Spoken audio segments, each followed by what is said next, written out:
પ્રવચન 60 વિષય પ્રજાની ઉન્નતિ. વક્તા સ્વામી સચ્ચિદાનંદ. જ્યારે કોઈ એક વ્યક્તિનું ભલું થવાનું હોય તો એની એક નિશાની દેખાતી હોય છે, અને જ્યારે કોઈ એક આખા સમાજનું ભલું થવાનું હોય, આખા સમાજનું ઉત્થાન થવાનું હોય તો એની ઓછામાં ઓછી 5 નિશાનીઓ દેખાતી હોય છે. એક વ્યક્તિનું ભલું કરવું હોય, તમે માનો કે એને ઢગલાબંધ પૈસા આપી દેવાથી એનું ભલું થઈ જશે, તો બહુ મોટી ભૂલ થઈ રહી છે. પૈસો એ બહુ મોટી શક્તિ છે, અને શક્તિનું ફળ એને મળતું હોય છે જે શક્તિને જીરવી શકતો હોય છે. જે માણસ શક્તિને જીરવી નથી શકતો હોતો એના માટે શક્તિ અભિશાપ બનતી હોય છે. પૈસો વરદાન છે અને પૈસો અભિશાપ છે. કરોડાધિપતિનો દીકરો વારસામાં કરોડો રૂપિયા મેળવીને બરબાદ થઈ જતો હોય છે જો એ કરોડો રૂપિયાને જીરવી ન શકે તો. કોઈ પણ શક્તિ જઠરાગ્નિ વિના પચતી નથી હોતી, અને પ્રત્યેક વ્યક્તિ પાસે એના માપની જઠરાગ્નિ હોય છે. તમે કેટલું પચાવી શકો છો, તમારા ઘરમાં દૂધ કેટલું છે, તમારા ઘરમાં ઘી કેટલું છે, એનું મહત્વ નથી. મહત્વ એ છે કે એમાંથી કેટલું તમે પચાવી શકો છો. મેં એવા ઘણા માણસો જોયા છે જેમના ઘરમાં ઘીની બરણીઓ ભરી છે પણ એ કોરી રોટલી ખાય છે. એક ચમચી ઘી નથી ખાઈ શકતા, ડોક્ટરોએ ના પાડી છે, એ પચાવી નથી શકતા. તો આ બરણીઓ ખાશે કોણ? નોકરો ખાશે, ચાકરો ખાશે, રસોયા ખાશે, કામવાળા ખાશે, શેઠ નહીં ખાઈ શકે. એટલે પહેલી વાત યાદ રાખજો, કોઈ વ્યક્તિનું ભલું થવાનું હોય તો એને લોટરી લાગી જાય, પૈસાનો ઢગલો થઈ જાય એટલે એનું ભલું થઈ જશે એવું ના માની લેતા. પૈસો ઝેર પણ બની શકે છે જો એને પચાવી ન શકાય, જો એને જીરવી ન શકાય. કોઈ માણસે પૈસો પચાવ્યો છે અથવા જીરવ્યો છે, એની શું નિશાની છે? એની એક નિશાની છે, એનામાં ઓછકલઈ ન હોય. પૈસો હોય અને પૈસાની ઓછકલઈ ન હોય. તમે નાના બાળકને જોજો, નાની નાની બાબતોમાં એમ કેમ કૂદ્યા કરે છે. એક ચોકલેટ આપો, કૂદાકૂદ કરે છે. એક 2 રૂપિયાનું રમકડું આપો, પીપળું આપો, કૂદાકૂદ કરે છે. કેમ? કારણ કે એ 2 રૂપિયાનું માત્ર પીપળું પચાવી શકે એટલી એની તાકાત. એમ કોઈ માણસની પાસે પૈસાનો ઢગલો થયો હોય, સત્તાનો ઢગલો થયો હોય, માન મહત્તાનો ઢગલો થયો હોય, એને પચાવ્યો છે. એની નિશાની શું છે? એનામાં ઓછકલઈ ના આવે. પૈસાદાર હોય પણ બેસે, લોકો એને ઉઠાડી નહીં આગળ લાવે, આગ્રહ કરી નહીં તમારે આગળ બેસવું પડશે. પેલો કે ના, હું તો અહીં બરાબર છું. અને મારી વાત ઉપર વિશ્વાસ રાખજો, સૂર્ય જ્યાં બેઠો હશે, જ્યાં સૂર્ય બેઠો હશે ત્યાં લોકો એને વંદન કરવા જશે. સૂર્યને કહેવું નહીં પડે કે હું અહીં બેઠો છું, તમે અહીં આવો. એમ આપોઆપ લોકો ત્યાં જવાના. તમારી પાસે કંઈક તેજ હશે, કંઈ શક્તિ હશે, તમે ખૂણામાં જઈને બેસશો તો પણ લોકો તમને ત્યાંથી ખોળી કાઢશે. પણ તમારી પાસે તેજ નથી, તમારી પાસે શક્તિ નથી, અને તમે ન ગમતી રીતે જો સારામાં સારી જગ્યાએ જઈને બેસશો તો લોકોની આંખમાં ખૂંચશો, તો લોકો કેમ કરીને તમને ઉઠાડવા એનો પ્રયત્ન કરશે, કેવી રીતે તમને દૂર કરવા એનો પ્રયત્ન કરશે. પૈસો પચે ક્યારે? જ્યારે માણસમાં નમ્રતા આવે, વિનય આવે, વિવેક આવે, અને પૈસો વાવવાની સદબુદ્ધિ આવે. પૈસો બાળી શકાય છે, પૈસો વાવી શકાય છે. તમે કોઈ 5 સ્ટાર હોટલમાં જઈને ઉતરો, એક રાતના 5,000 10,000 ખર્ચી શકો છો. પણ તમે આવા સમાજમાં જાઓ, આ તો તમારો સમાજ છે, તમારી ગંગા છે, તમારા આંગણે આવેલી આખી સમાજની ગંગા છે. તમે ધારો તો તમારા સમાજના એક વિદ્યાર્થીને કોલેજ કરવા માટે 10 રૂપિયા આપી અને પૈસાને વાવી શકો છો. એ વિદ્યાર્થી જ્યારે ભવિષ્યમાં કલેક્ટર થશે, એન્જિનિયર થશે, આર્કિટેક્ટ થશે, ડિઝાઇનર થશે, કંઈક થશે, તો તમારો વાવેલો પૈસો ઉગી નીકળશે. જો એ જાતવાન હશે, તો ડગલે ને પગલે તમને યાદ કરશે. આ ભાઈએ મને ભણાવ્યો, મારી પાસે પુસ્તકો લેવાના પૈસા નતા ત્યારે આ ભાઈએ મને પૈસા આપ્યા. અને જો એ જાતવાન નહીં હોય તો જવા દો. આપનારે બહુ મોટું મન રાખવાનું આપતી વખતે અને પછી પરિણામ ન આવે એ વખતે પણ. મારું કામ હતું ખેતરમાં બીજ વાવવાનું. બધા વાવેલા ઉગતા નથી અને ઉગેલા બધા ફળ આપતા નથી.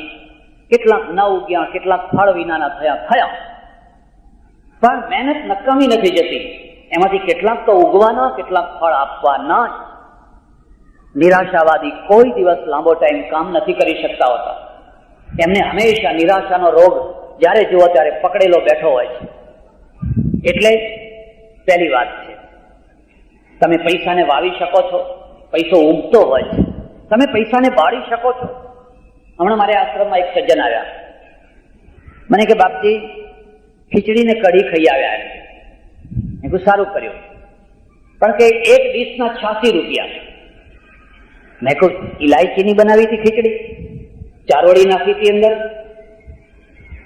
શું નાખ્યું હતું એમાં? મને કે નહીં, આપણે જેવી ખાઈએ એવી જ ખીચડી. તો 86 રૂપિયા કેમ? મને કહે તો એ જગ્યાએ જવાના 86 રૂપિયા થાય છે. એટલે મેં કહ્યું 86 રૂપિયામાં તમારા ઘરના આખા માણસોએ દૂધપાક પૂરી ખાધા હોય, અને ઘરના માણસો જે પીરસે એમાં જે પ્રેમ હોય એ પેલા વેઇટર જે પીરસે એમાં કઈ પ્રેમ ન હોય. પણ મને કે આ ઘરથી કંટાળી ગયા એટલે કોઈ વાર આવું બહાર ખાવા જઈએ. જે માણસો ઘરથી કંટાળી જાય છે ને એમને આખી દુનિયામાં કોઈ જગ્યાએ સુખ નથી મળતું હોતું. સુખ તો તમારા ઘરમાં છે. થાળીમાં ખાઓ, પછી શાક ને રોટલી હોય તો એમાં સુખ છે. પણ કૂતરાની ચાટમાં જઈને 32 પકવાન કોઈએ નાખ્યા હોય તો એ કૂતરાની ચાટમાં કઈ સુખ નથી. પણ ચાટમાં દોડ્યાથી શું મળવાનું? પણ માણસ છે ને એને પૈસો બાળવાનો ગમતો હોય છે, વાવવાનું નથી ગમતું હોતું.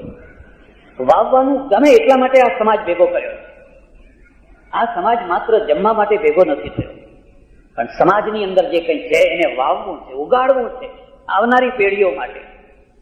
એટલે જ્યારે કોઈ એક વ્યક્તિનું ભલું થવાનું હોય એની પહેલી નિશાની છે કે એ જે વ્યક્તિ છે એ વ્યક્તિને સત્સંગ મળે, બાકી કશું નહીં.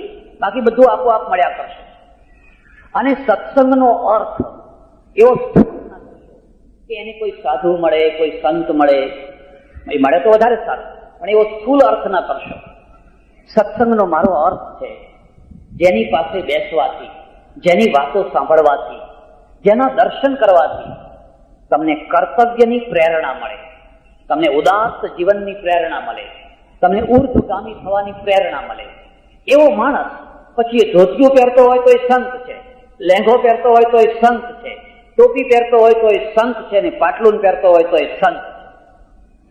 જેની પાસે બેસવાથી તમે ગુમરાહ થાઓ, તમે ભટકી જાઓ, એ સત્સંગ નથી, એ કુસંગ છે.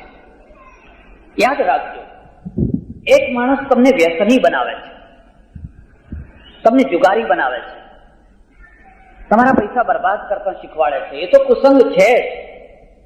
એકવાર એક ગામમાં જવાનું થયું. ગામ ઠીક લાગ્યું, પણ એક નવાઈ લાગી. એક સજ્જન આવ્યા, આવડી મોટી ચલમ કાઢી. મને કે મહારાજ શંકરજીની પ્રસાદી લો છો? મેં કહું ના, હું તો વિષ્ણુ ભગવાનની પ્રસાદી લઉં છું, શંકરજીનું તો ચરણામૃત માથે ચડાવું છું. ત્યારે કે શું તમે હજુ તમે પાક્કા સાધુ નથી થયા? મેં કહું ખરી વાત, તમે મને ઓળખી કાઢ્યો, સાચી વાત છે. પછી એ તો એમને ચાલુ કર્યું, ગુંડી બનાવીને ગાંજો બરાબર મસળીને મૂકીને વેતની જ્વાળાઓ કાઢવા માંડ્યા. બીજા આવ્યા, ત્રીજા આવ્યા. આખા ગામમાં જ્યાં જુઓ ત્યાં લોકો ગાંજો પીવે. પટેલોનું ગામ. મેં કહ્યું તમારા ગામમાં ગાંજો બહુ પીવાય છે, આવું તો કોઈ ગામ જોયું નહીં મેં. એનું કારણ શું? મને કે 2 વર્ષ પહેલા એક મહારાજ આવ્યા હતા અને અમારા ગામમાં પંચ ધૂણી તાપતા હતા, પણ એ થોડો ગાંજો પીતા હતા. પછી એમના સંપર્કમાં આવ્યા એટલે એક પટેલ શીખ્યા, પછી બીજા શીખ્યા, પછી ત્રીજા શીખ્યા. મહારાજ તો ગયા, પણ ગાંજો મૂકતા ગયા. હવે અમારા ગામમાં લગભગ અડધું પોણા ભાગનું ગામ છે એ ગાંજો પીવે છે. આને હું સત્સંગ નથી કહેતો. જે વ્યસન છોડાવે એને સંત કહેવાય, વ્યસન વળગાડે એને સંત ના કહેવાય. જે વ્યસન છોડાવે એને સંત કહેવાય.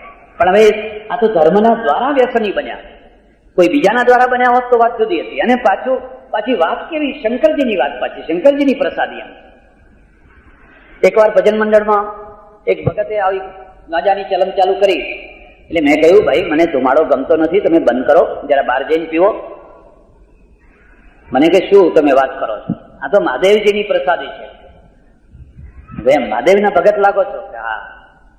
મહાદેવે તો ઝેર પીધું હતું, ધતુરોય ખાધો હતો, તમે ઝેર પીતા હશો, ધતુરોય ખાતા હશો. મને કે ના, બને એટલો ધર્મ પાડીએ છીએ, જેટલો પડાય એટલો પાડીએ. સત્સંગનો અર્થ એ નથી કે તમે વ્યસની બની જાઓ ધર્મના નામે. સત્સંગનો અર્થ એ પણ નથી કે તમે કોઈ સાધુ પાસે બેસો અને તમે તમારું કર્તવ્ય છોડી દો, તમારી દુકાન છોડી દો, તમારી પત્નીને છોડી દો, તમારા બાળકોને છોડી દો. વૈરાગ્ય ચડ્યો છે, બસ વૈરાગ્ય ચડ્યો છે. મહારાજે એવો વૈરાગ્ય ચડાવ્યો છે, એવો વૈરાગ્ય ચડાવ્યો છે. આ તો બધા સ્વાર્થના સગા છે, માયા છે. દૂર ભાગો આમના. અને બસ હવે નથી દુકાને જતો માણસ, નથી પત્ની તરફ ધ્યાન આપતો, નથી બાળકો તરફ ધ્યાન આપતો, નથી ઘરની ચિંતા કરતો. આને હું સત્સંગ નથી કહેતો, આને ગુમરાહ કહું છું. આમાં ગુમરાહ થયેલો માણસ, પેલો માણસ જે પ્રત્યક્ષ રીતે બગડેલો છે એને સુધારવો બહુ સરળ છે, આને સુધારવો કઠિન છે. મારે આશ્રમમાં એક સજ્જન આવ્યા, મને કે બાપજી એક કામ ના કરો. મેં કહ્યું શું? અમારા જમાઈને પાછા ના વાળો. તમારા જમાઈ ક્યાં ગયા છે? અમેરિકા ગયા છે? એવરેસ્ટનું શિખર સર કરવા ગયા છે? ના, એક બાપુના આશ્રમમાં જઈને બેસી ગયા છે. તો કેમ બેસી ગયા છે? બસ કે આ ની દીકરી લઈ આવેલા, આ દીકરી જુઓ, આને પડતી મૂકીને બેસી ગયા છે. અને અમારી નાત એવી છે કે એમાં પુનર્લગ્ન ના થાય, છૂટાછેડા ના લેવાય, બીજા લગ્ન ના થાય. મેં કન્યા તરફ જોયું, દેવ જેવી કન્યા, રૂપનો અંબાર અને ગુણનો ભંડાર, દેવ જેવી કન્યા. બોરના આંસુ એની આંખમાંથી પડે. મેં કહ્યું કેમ રડે છે? અક્ષરે બોલી. કેટલીક વાર ન બોલવું એ જ બહુ બોલવું હોય છે, અને ઘણી વાર તમે બહુ બોલીને બધું બાકી નાખતા હોય, એના કરતા ન બોલો એ સારું. ના બોલવામાં પણ ઘણું બોલી જતું હોય છે. બોર જેવા આંસુ. આ કોણે આ છોકરીના જીવનમાં આંસુ કોણે પડાવ્યા? કયો એવો પાપી માણસ હતો જેને આ એક નિર્દોષ છોકરીના જીવનમાં બોર જેવા આંસુ પડાવ્યા? કોઈ ગુંડો મળ્યો, કોઈ વ્યસની મળ્યો, કોઈ દુરાચારી મળ્યો? ના, એને એક સંત મળ્યા.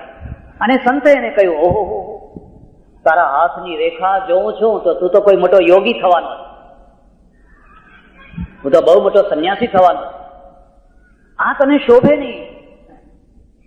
તું જે માર્ગે ગયો છે એ માર્ગ તારો નથી. એના ઉપર અસર થઈ. એક બીજી વાત યાદ રાખજો, 15 થી 25 વર્ષની જે ઉંમર છે એ ઢાળ ઉપર દોડવાની ઉંમર છે. તમે ધારો તો એને જુગારી બનાવો, તમે ધારો તો એને વ્યસની બનાવો, તમે ધારો તો એને સ્મગલિંગ કરનારો બનાવી શકો છો, તમે ધારો તો એને ભગત બનાવો, સાધુ બનાવો, જે કરવું હોય. 15 થી 25 વર્ષની એક ઉભરાની ઉંમર. દોડવું, જે આ રસ્તો મળ્યો એ રસ્તે દોડવું. અને આ માણસે બસ ઘર છોડી દીધું. મને કે હવે અમારી દીકરી તરફ જોતાય નથી, સામૂહિક જોતા નથી, અને હું શું કરું? આ મારી દીકરીનું કરું છું. મેં કહ્યું એક કામ કરો, તમારા એ છોકરાને મારી પાસે લઈ આવો, ગમે તે રીતે સમજાવીને, ગમે તે રીતે મારા પુસ્તકો વંચાવો, કેસેટો સંભળાવો, મારી પાસે લઈ આવો. મને કે નથી આવતો. એ આવવા તૈયાર નથી. ઘણા પ્રયત્ન કર્યા પણ એ નથી આવતો. આજે 10 વર્ષ પછી પણ હું જોઉં છું કે 10 વર્ષ પહેલા મેં જે છોકરીને જોયેલી, આજે એની એ દશામાં રોતી કકડતી. અને 10 વર્ષ પછી પેલા છોકરાને જોઉં છું, ધોબીના કૂતરા જેવી દશા, ન ઘરનો ના ઘાટનો, ના આ તરફનો, ના પેલી તરફ. નથી એ પેલી તરફ કંઈ કરી શક્યો કે નથી આ તરફ કંઈ કરી શક્યો. ભલા થજો, આને તમે સત્સંગ ન કહેશો. તમે ભગવદ્ ગીતા પાસેથી એક બહુ મોટી શિખામણ પ્રાપ્ત કરજો. પહેલો અધ્યાય જે છે વૈરાગ્યથી ભરેલો અધ્યાય છે. મારે યુદ્ધ નથી કરવું, મારે આ હિંસા નથી કરવી, આટલા બધા માણસો મારી નાખવા, 18 અક્ષોની સેના, મારે આ નથી કરવું. હું સાધુ થઈશ, ભિક્ષા માગીશ, 5 ઘરની 5 રોટલીઓ લાવીને પેટને ખાડો પૂરી દઈશ. પણ મારે આ બધા ભોગોથી ખરડાયેલા, લોહીથી ખરડાયેલા ભોગો મારે નથી ભોગવવા. આથી ગીતાની ઉત્થાનિકા જોજો, કેટલો વૈરાગ્ય છે, કેટલો તીવ્ર વૈરાગ્ય છે. પણ ગીતા એને વૈરાગ્ય નથી માનતી, એને વિષાદ માને છે. એટલે પહેલા અધ્યાયનું નામ વૈરાગ્ય યોગ નથી, વિષાદ યોગ છે. વિષાદ યોગ. કૃષ્ણ એને મળ્યા, જેનો સારથી કૃષ્ણ હોય એનો રથ કદી ખાડામાં ન પડે. હું તમને એક બીજી ભલામણ કરું, તમારે ઊંઘવું હોય તો ઊંઘજો, ઝોકા ખાવા હોય તો ખાજો, પણ ડ્રાઈવરને ના ઊંઘવા દેશો, સુકાનીને ના ઊંઘવા દેશો. 2 કપ ચા બચાવો, હમણાં જ પીધી છે ને, હજુ તો કલાકે નથી થયો, ચાલ આગળ કોઈ જગ્યાએ પીવડાવશો, તમારી એ 2 કપ ચા તમને મોંઘી પડી જશે. જો એને હું ઝોકું આવ્યું તો પરિણામ શું થશે? આખી બસ જે ઘરનો સુકાની હોય, જે સમાજનો સુકાની હોય, જે દેશનો સુકાની હોય, એને ઝોકા ના ખાવા દેશો, એને ઝોકા ના ખાવા દેશો. દુર્ભાગ્ય એ છે કે આજે બધા ઝોકા જ ખાય છે. જ્યાં જુઓ તો ઝોકા ખાનારા બધા ભેગા થયા છે, અને જગાડનારા કોઈ નહીં. ઇતિહાસ યાદ કરો, એક સમય હતો પૃથ્વીરાજ ઝોકે ચડ્યો, એવો ઝોકે ચડ્યો, શાહબુદ્દીન ઘોરી ઠેઠ નજીક આવીને એને છાવણી નાખી દીધી. આના ઝોકા બંધ ના થાય. કોણે ઝોકે ચડાવ્યો? સંયુક્તાએ. રજપૂતો પાસેથી એક સમજવા જેવી વાત છે, અને અંગ્રેજો પાસેથી એક સમજવા જેવી વાત છે. અંગ્રેજો કદી સ્ત્રીઓ માટે ના લડ્યા હોય તો મને બતાવજો. અંગ્રેજોએ કદી સ્ત્રીઓ માટે લડાઈ કરી? કઈ ઇમોશનલ. સ્ત્રીઓ માટેની લડાઈ લાગણી પ્રધાન હોય, બુદ્ધિ પ્રધાન નથી હોતી. આપણે સ્ત્રીઓ માટે લડ્યા. મહાભારતની લડાઈ, રામાયણની લડાઈ સ્ત્રીઓ માટેની લડાઈ. અને સ્ત્રી માટેની જે લડાઈ છે ને, એમાં તો લાગણીઓ જ છે મુખ્ય. મૂછ ઊંચી રાખવી છે, આમ થવું છે. અંગ્રેજો કદી સ્ત્રીઓ માટે ના લડ્યા. અંગ્રેજો લડ્યા તો શા માટે લડ્યા? બુદ્ધિપૂર્વક લડ્યા, આયોજનપૂર્વક લડ્યા. અને રજપૂતો પૃથ્વીરાજ જઈ અને જયચંદની દીકરી ઉપાડી આવે, અને જયચંદ પણ એક સમર્થ રાજા, એના આંગણેથી એની દીકરીનું અપહરણ થાય. કોને ના લાગી આવે? તમને ના લાગી આવે? તમારે ત્યાં માંડવો હોય, ચારે તરફ બધા લોકો ભેગા થયા હોય ને જય જયકાર થતો હોય, એ જ વખતે આવીને કોઈ નાક કાપી જાય તો તમને શું થાય? અને એમાંથી આ 2 રાજાઓને વેર બંધાયા, જબરજસ્ત. રાજપૂતોનો ઇતિહાસ કુસુંબનો ઇતિહાસ છે, વેર ઝેરનો ઇતિહાસ છે, અને એટલે વિનાશનો ઇતિહાસ છે. એટલા માટે વિનાશનો ઇતિહાસ. અને પછી સંયુક્તાએ પૃથ્વીરાજને એવો ઝોકે ચડાવ્યો. ભગવદ્ ગીતા વાંચજો, ગીતામાં લખ્યું છે સ્ત્રીની મહિમા ગાતા. આ શું છે? સ્ત્રીનામ વાક્ય. અર્જુન, સ્ત્રીની વાણી એ મારી વિભૂતિ છે. હું જે બોલું છું, મારી જગ્યાએ કોઈ સ્ત્રી હોત તો એનો 10 ગણો પ્રભાવ થઈ ગયો. આની આ વાણી, પણ જો કોઈ સ્ત્રી બોલતી હોત તો એનો 10 ગણો 100 ગણો પ્રભાવ થઈ ગયો. સ્ત્રીની વાણી એ મારી વિભૂતિ છે. પણ એ વિભૂતિ 2 કામ કરે છે: મર્દાને જગાડવાનું અને જાગેલા માણસોને ઊંઘાડવાનું. એને હાલરડા ગાતા આવડે છે અને એને જગાડતા આવડે છે. જ્યારે એ જગાડનારી બને છે ત્યારે એ અંબિકા બને છે, ત્યારે દુર્ગા બને છે, ચંડી બને છે, ભદ્રકાળી બને છે, મહાકાળી બને છે.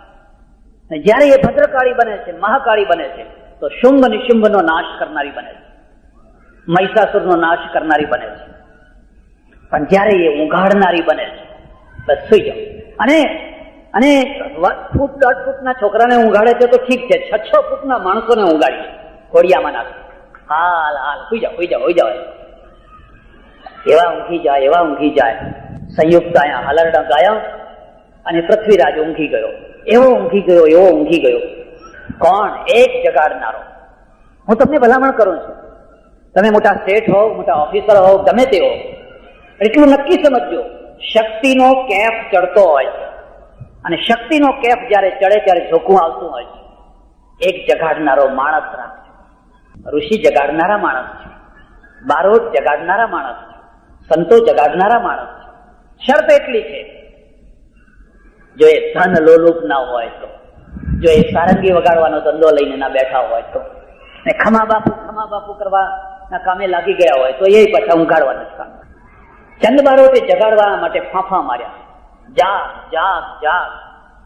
આ વ્યક્તિ નથી ઊંઘતો, આ વ્યક્તિની ઊંઘનું પરિણામ આખા રાષ્ટ્રને ભોગવવાનું છે. પૃથ્વીરાજ ના જાગે.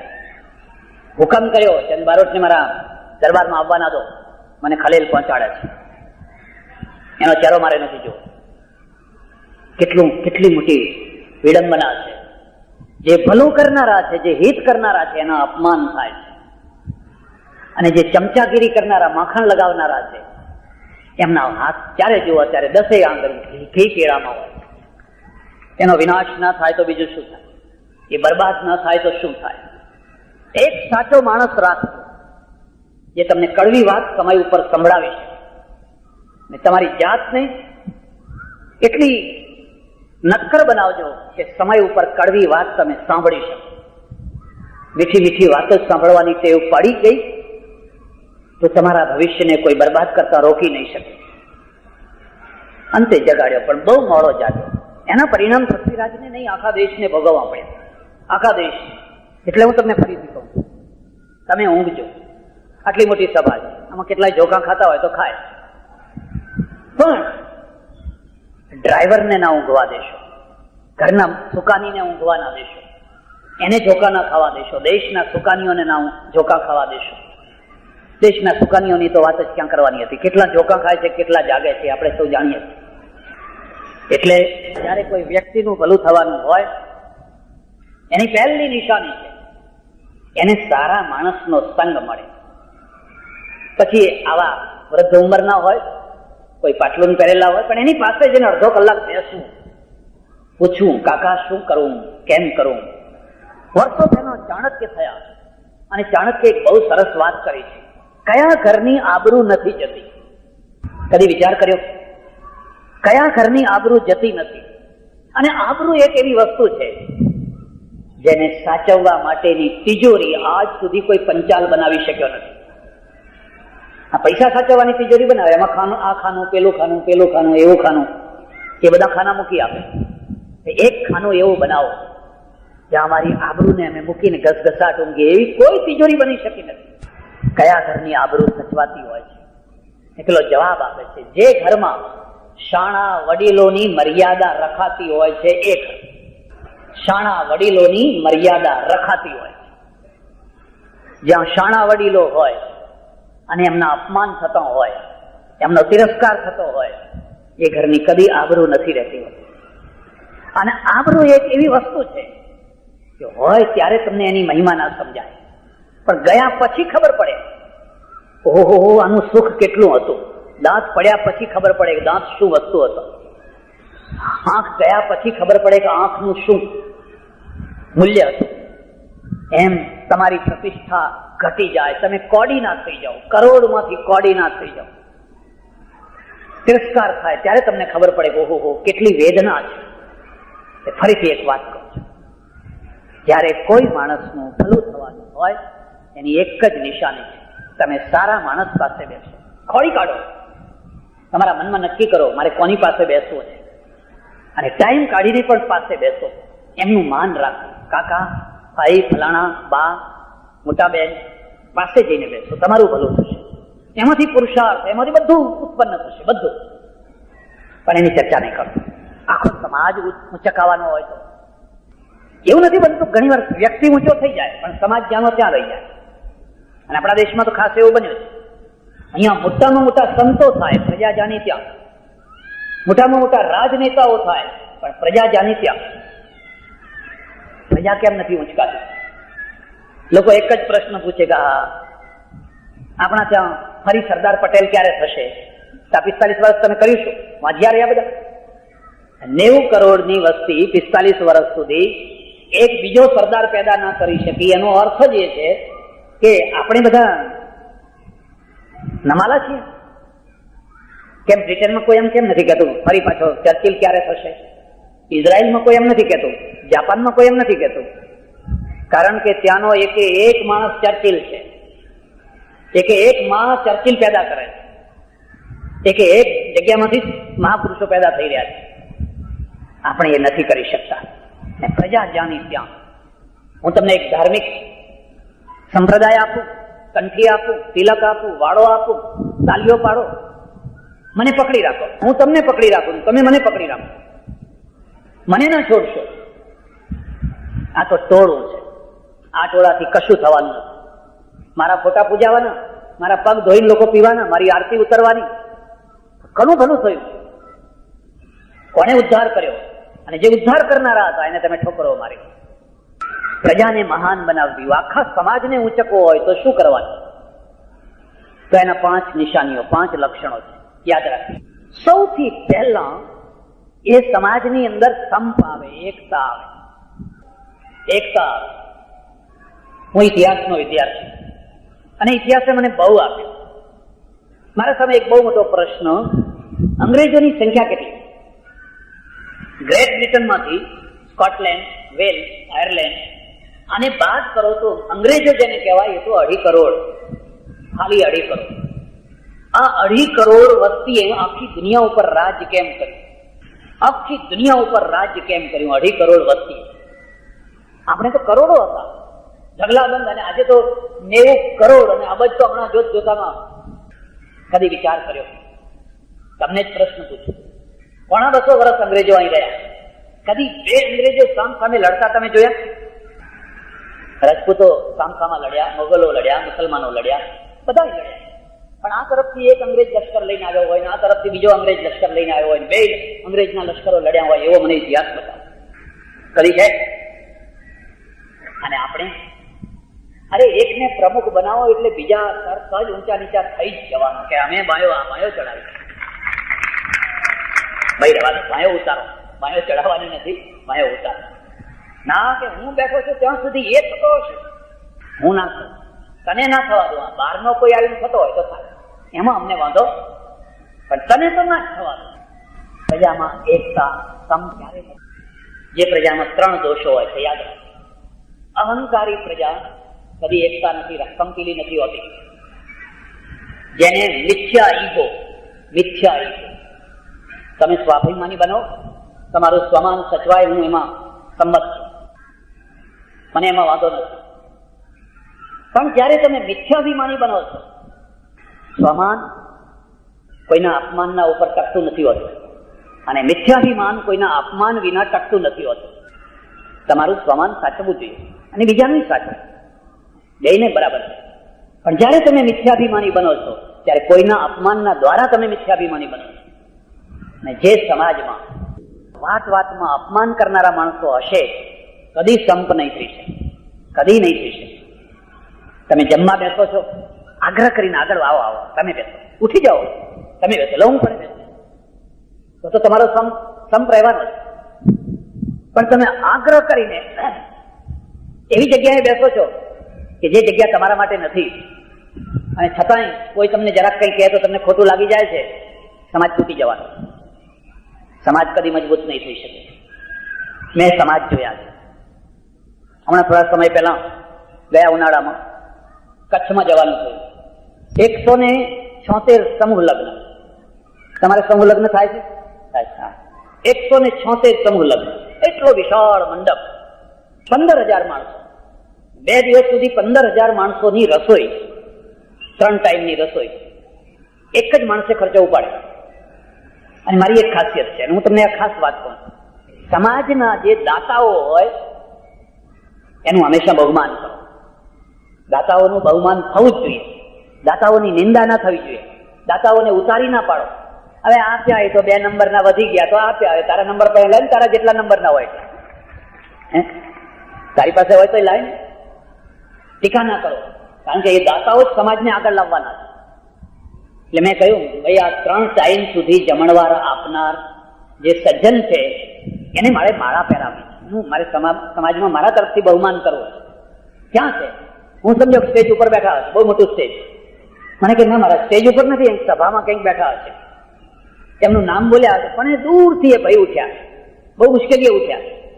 અને મને આશ્ચર્ય થયું કે જે માણસ 3 ટાઈમ સુધી 15-45,000 માણસોને જમાડવાનું કામ કરે છે અને જેને સ્ટેજ ઉપર બેસવાની પણ ઈચ્છા નથી, આગળ બેસવાની ઈચ્છા નથી, પણ એ દૂર બેઠેલો છે, આમ સંતાઈને બેઠેલો છે. એને કહો આગળ આવો, આવો, આવો, તમે બહુ સારું કામ કર્યું. મને કે ના બાપુ હો, આ તો મારા ભગવાનની મારા ઉપર દયા કે આ મારી ગંગા, સમાજની ગંગા મારે આંગણે આવી અને મને આચમન કરવાનો મોકો સમાજના આગેવાનોએ આપ્યો. આ તો મારો અહો ભાગ્ય. હું તો આ સમાજની ગંગાની ધૂળ માથે ચડાવું અને મારી શું તાકાત. હું તો ખેડૂત સામાન્ય, પણ આ ભગવાને 2 પૈસા આપ્યા તો વળી સમાજ તરફ વાળ્યો. આ સમાજ કદી તૂટશે નહીં. કેમ? આમાં મિથ્યા ઈગો નથી. અહંકારી માણસ બીજાના માનને જોઈ નથી શકતો, અને બીજાના માનને જયારે નથી જોઈ શકતા એટલે પછી ખટપટો થતી હોય, પછી કાવા દાવા થતા હોય. એટલે જયારે આખો સમાજ ઊંચો આવવાનો હોય એની પહેલી નિશાની છે સંપ. પણ એક બીજો દોષ બતાવું તમને.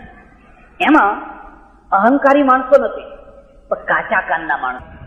કાન કાચા.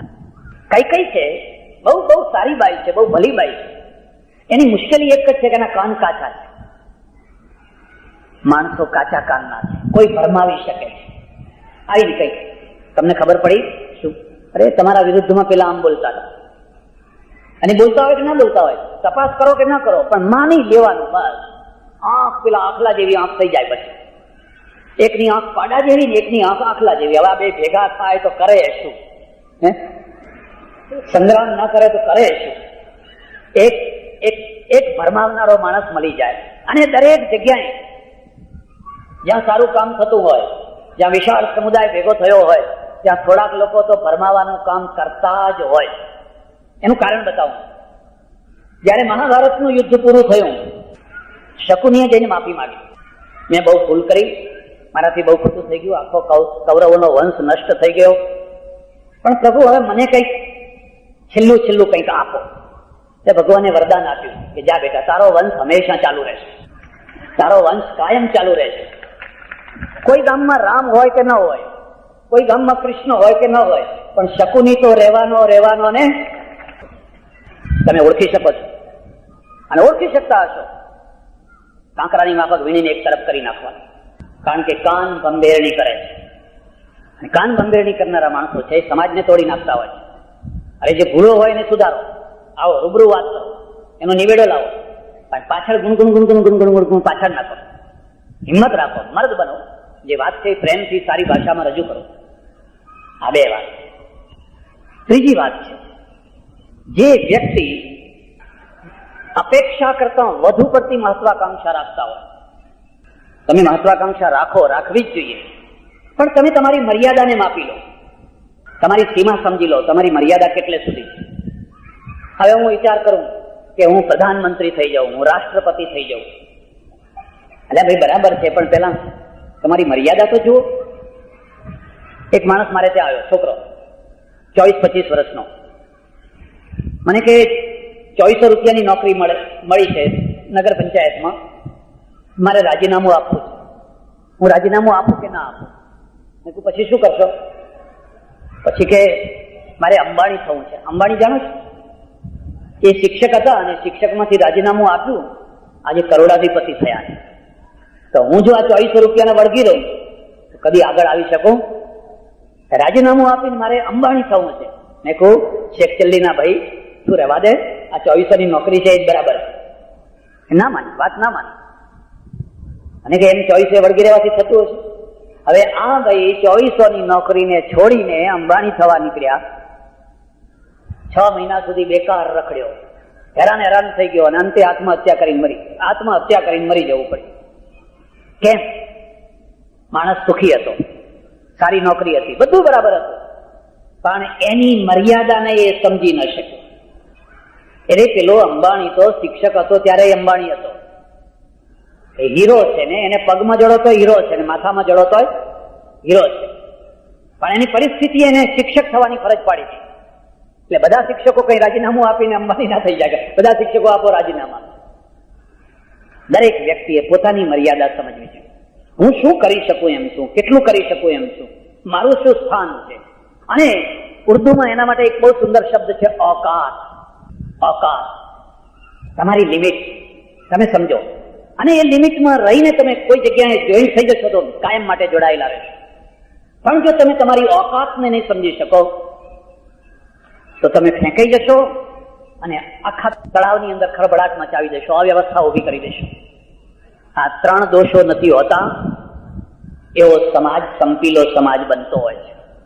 કંસારા સમાજ, અને કંસારા સમાજને હું વ્યાપક અર્થમાં લઉં, વિશ્વકર્માના 5 મુખ ને ખબર હોય કે ના હોય, પણ આપણા ત્યાં એક પરમેશ્વર, એક પરમાત્મા, એક પરમાત્માને આપણે જયારે કોઈ હેતુલક્ષી આકાર આપ્યો, સાકાર રૂપ આપ્યો, ત્યારે બ્રહ્માનું રૂપ આપ્યું વિશ્વકર્મા, બ્રહ્મા અથવા વિશ્વકર્મા. એને ચતુર્મુખ બનાવ્યા અથવા પંચમુખી બનાવ્યા. એક પથ્થરનો ઘડનારો, દરેકના હાથમાં ટાંકણું અને હથોડી, છીણીને હથોડી. એક પથ્થર લઈને બેઠો છે, એક લોખંડ લઈને બેઠો છે, એક ધાતુ લઈને બેઠો છે, કોઈ કઈ લઈને બેઠો છે, એમાંના એક પુત્ર. અને હું જ્યાં સુધી સમજુ છું ત્યાં સુધી કંસારાઓ મૂળમાં રાજપૂત છે, ક્ષત્રિયો છે. ઘણા વર્ષો પહેલા ઘણી પ્રજાઓએ પરિસ્થિતિવશ ધંધા બદલ્યા, પરિસ્થિતિ બદલાઈ અને ધંધા બદલ્યા.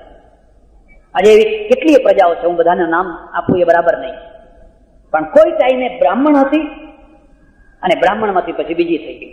ખાસ કરીને તમે જો જાણતા હો તો સુથારોમાં, મેવાડા સુથારો બ્રાહ્મણમાંથી થયેલા છે.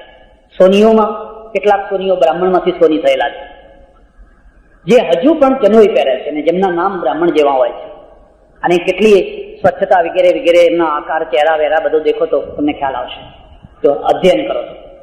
એમ કંસારા કોમ છે, એ કંસારા કોમ પણ ક્ષત્રિયોમાંથી પરંપરામાં આવતા આવતા પ્રસંગો એવા આવ્યા અને એમને ધંધા બદલવા પડ્યા. અને ત્યારે પ્રાચીન કાળમાં બીજો ધંધો શું હતો? કાં તો ખેતી કરો ને ખેતી સિવાય કોઈ ધંધો નહીં. એટલે એમણે આ છીણીને હથોડીનો ધંધો લીધો અને એ ધંધાની અંદર એમને વાસણો બનાવવાના કામ શરૂ કર્યા.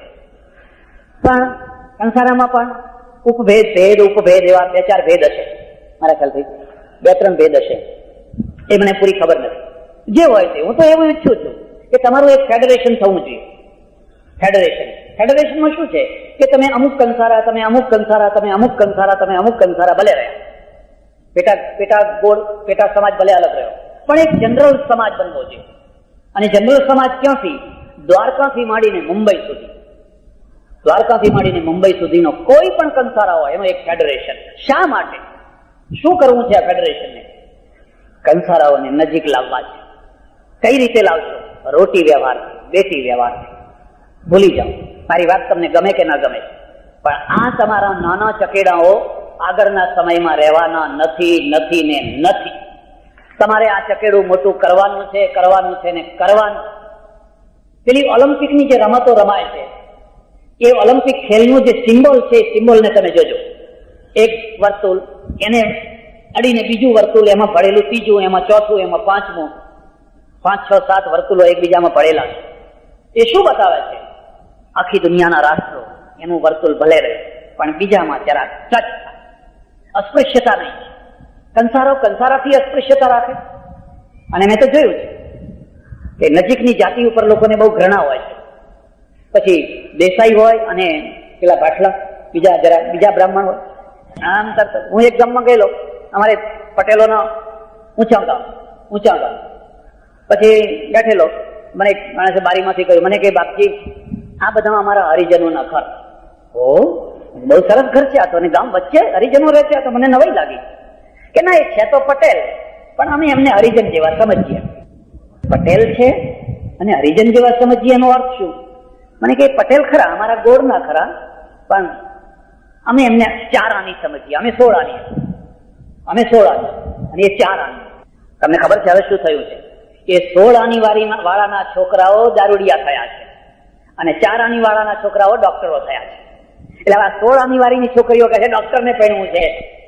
જનરેશન જેમાં કોઈ પણ કંસારા, મહારાષ્ટ્રનો કંસારા હોય, એ બધા એક વર્તુળમાં એક સભા એવી થતી હોય કે તમારે પોતાના અલગ નાના નાના ચકેડા ભલે રહ્યા, પણ એક મોટું ચકેડું થાય, એમાંથી એક શક્તિ ઉત્પન્ન થશે. અને જે શક્તિ ઉત્પન્ન થશે એ જ ટકશે. રાજકીય ક્ષેત્રમાં ટકશે, સામાજિક ક્ષેત્રમાં ટકશે, આર્થિક ક્ષેત્રમાં ટકશે. જો તમે શક્તિ ઉત્પન્ન નહીં કરી શકો તો તમે ખલાસ થઈ જશો, તો તમે શૂન્ય થઈ જશો. એટલે પહેલી વાત છે, સમાજને ઊંચે લાવવો છે, આખા સમાજને ઊંચકવો છે, તો પહેલા સંપ કરો, પોતાની છાતી ઉપર હાથ મૂકો અને વિચાર કરો કે હું મારા સમાજને તોડવાનું કામ તો નથી કરતો ને.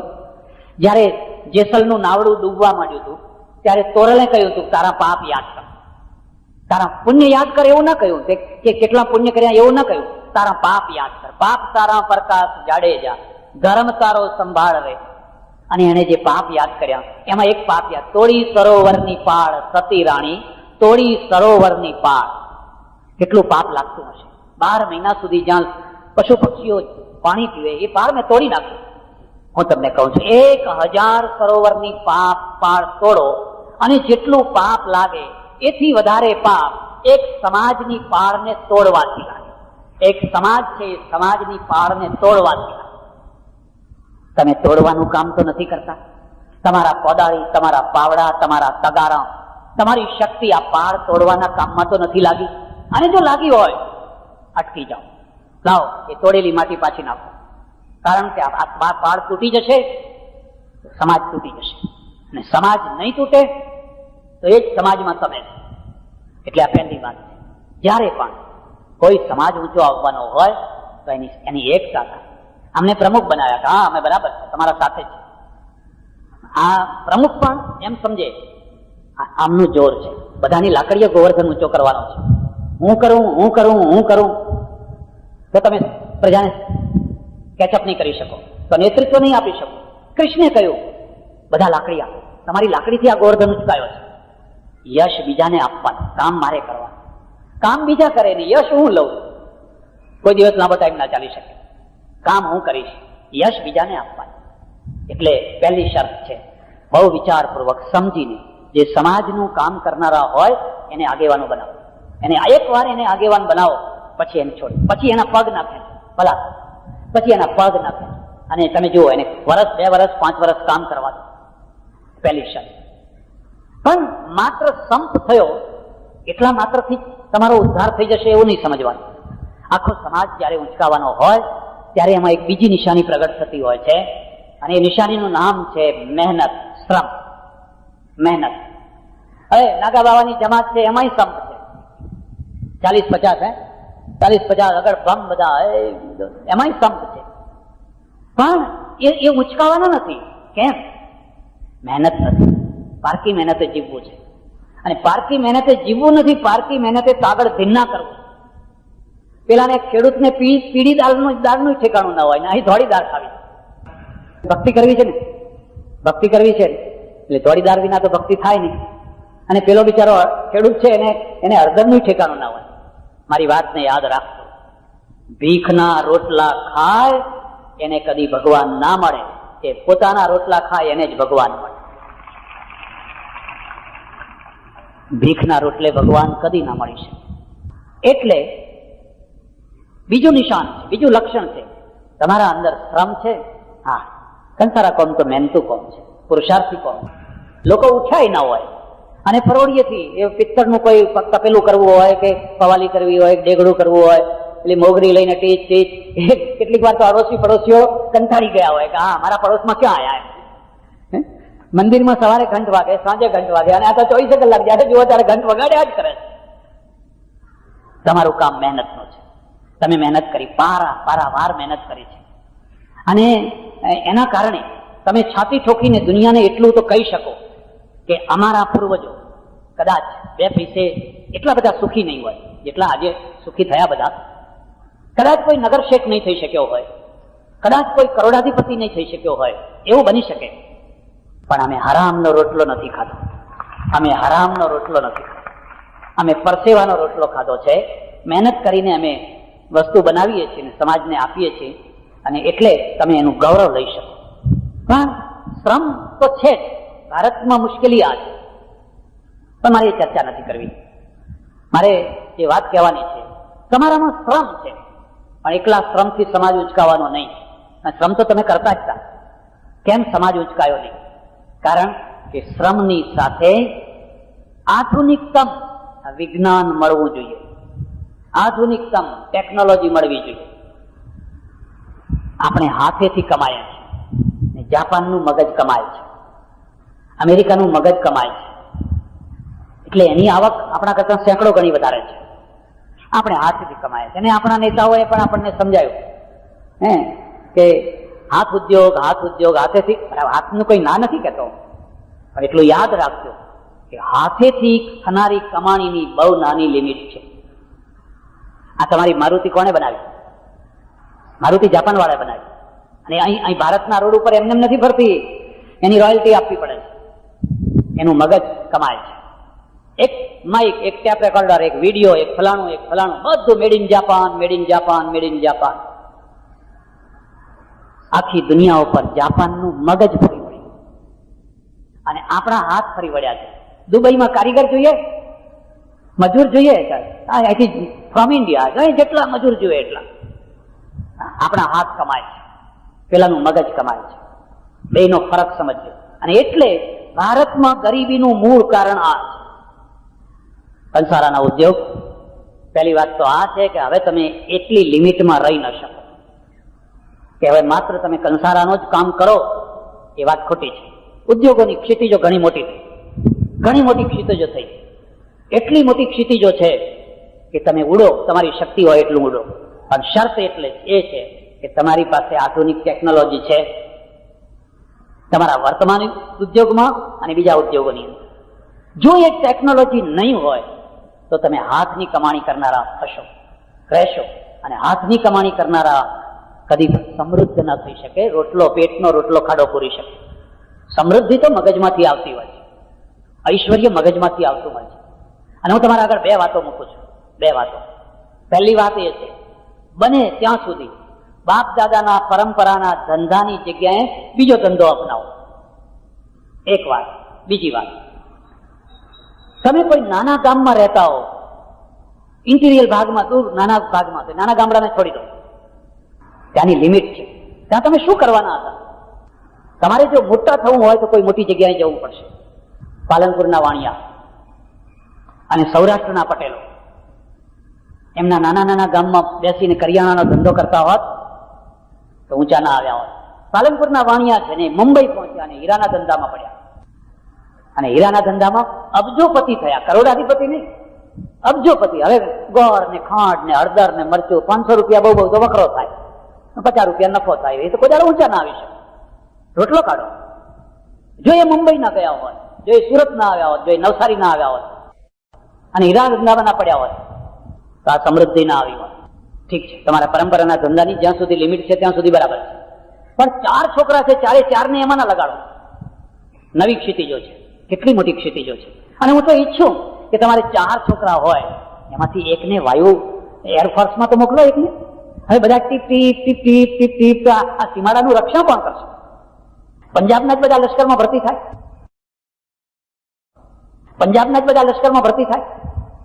ગોરખા લાવવા પડે, બહારથી લાવવા પડે. મરાઠા આવે તો મરાઠા તો સુરત લૂટશે પછી. આજે તમે જઈને મુંબઈમાં જુઓ, સમૃદ્ધિ હોય અને બાવડા ના હોય તો લૂંટાવાના. તમને સમૃદ્ધિ પેદા કરતા આવડે છે, પણ જો બાવડા પેદા કરતા નહીં આવડે તો પછી ચારે તરફથી લોકો લૂંટવાના જ છે. એક એપ્રોચ બદલો, એવો એપ્રોચ. મારો એક છોકરો હું એરફોર્સમાં મોકલીશ, લશ્કરનો જનરલ થશે, મારું નામ કાઢશે. અને તમે ક્ષત્રિયો છો, કેટલાક હયાએ વંશમાંથી આવેલા છો, કોઈ બીજા વંશમાંથી આવેલા છો, તમે તપાસ કરજો. ના બા આવું તો થતું હશે. મારા એક ઓળખીતા ને મેં જરા આવું કંઈક કહ્યું, એને કંઈ લાગી આવ્યું તો એ મિલિટરીમાં દાખલ થઈ ગયો. 2-3 વર્ષે મળ્યો, સરસ મજાનું શરીર અને બહુ સુંદર છોકરો. મેં કહ્યું કેમ, કેવું રહે છે? મને કે બહુ ફાઇન, બહુ સરસ છે, આ તો પથ્થર જેવું શરીર થઈ ગયું. પણ બાપજી કે એક દુઃખ થયું. મેં કહ્યું શું? કોઈ કન્યા નથી આપતું એમ. મેં કહ્યું કેમ, કન્યાઓની અછત પડી ગઈ તમારે? ના, દરેક એક જ વાત કહે છે કે તો લશ્કરમાં ગયો ને ગમે ત્યારે મરી જાય તો આપણી છોકરી વિધવા થાય. ઓહો, ઠીક ઠીક, તારે કુરકુરિયા જીવાડવા છે એમ ને તમારે? અરે કુરકુરિયા 5 વર્ષ વધારે જીવ્યા તો હોઈશું અને 5 વર્ષ વહેલા મર્યા તો હોઈશું. સિંહ પેદા કરવા નથી ને કુરકુરિયા પેદા કરવા છે, અને કુરકુરિયાને પાછા 100-200 વર્ષ જીવાડવા. તો સ્વાધીનતાનો ઇતિહાસ ના હોય. સ્વાધીનતાનો ઇતિહાસ તો બલિદાન આપનારી પ્રજાના પાસે હોય છે. અને તમારે જોવું હોય તો જોજો, કુરકુરિયા લાંબુ જીવતા નથી હોતા. એ હોળી જોઈ બાકી બધા ચગદઈને મરી જવાના. તમને ખાસ કહું છું કે ક્ષિતિજો ઘણી મોટી છે. કોઈ ઇલેક્ટ્રોનિક ધંધામાં પડો, અને ઇલેક્ટ્રોનિક્સ તો હવે એક એવી વસ્તુ છે કે જીવનના કોઈ ક્ષેત્રમાં તમે એને અટકાવી નહીં.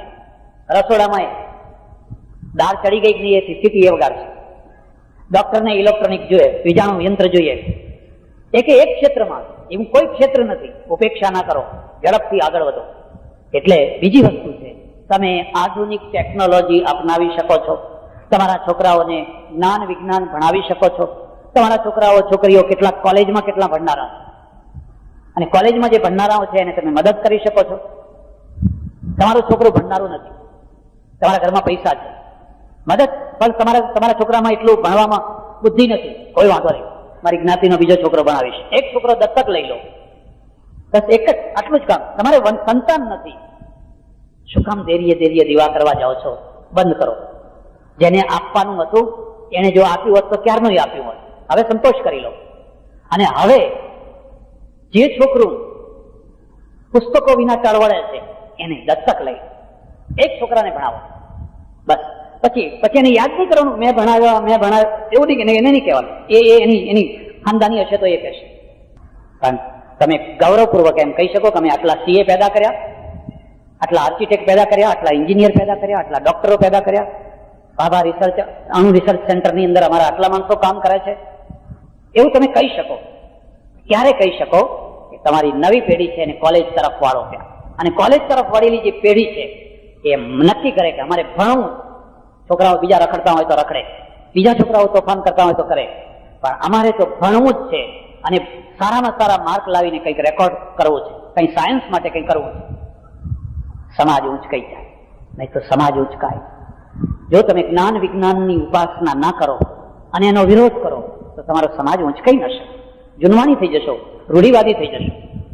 2, તમારી પાસે સંપ હોય, મહેનત હોય, આધુનિક ટેકનોલોજી હોય, છતાં બીજી 2 વસ્તુઓ ખૂટે.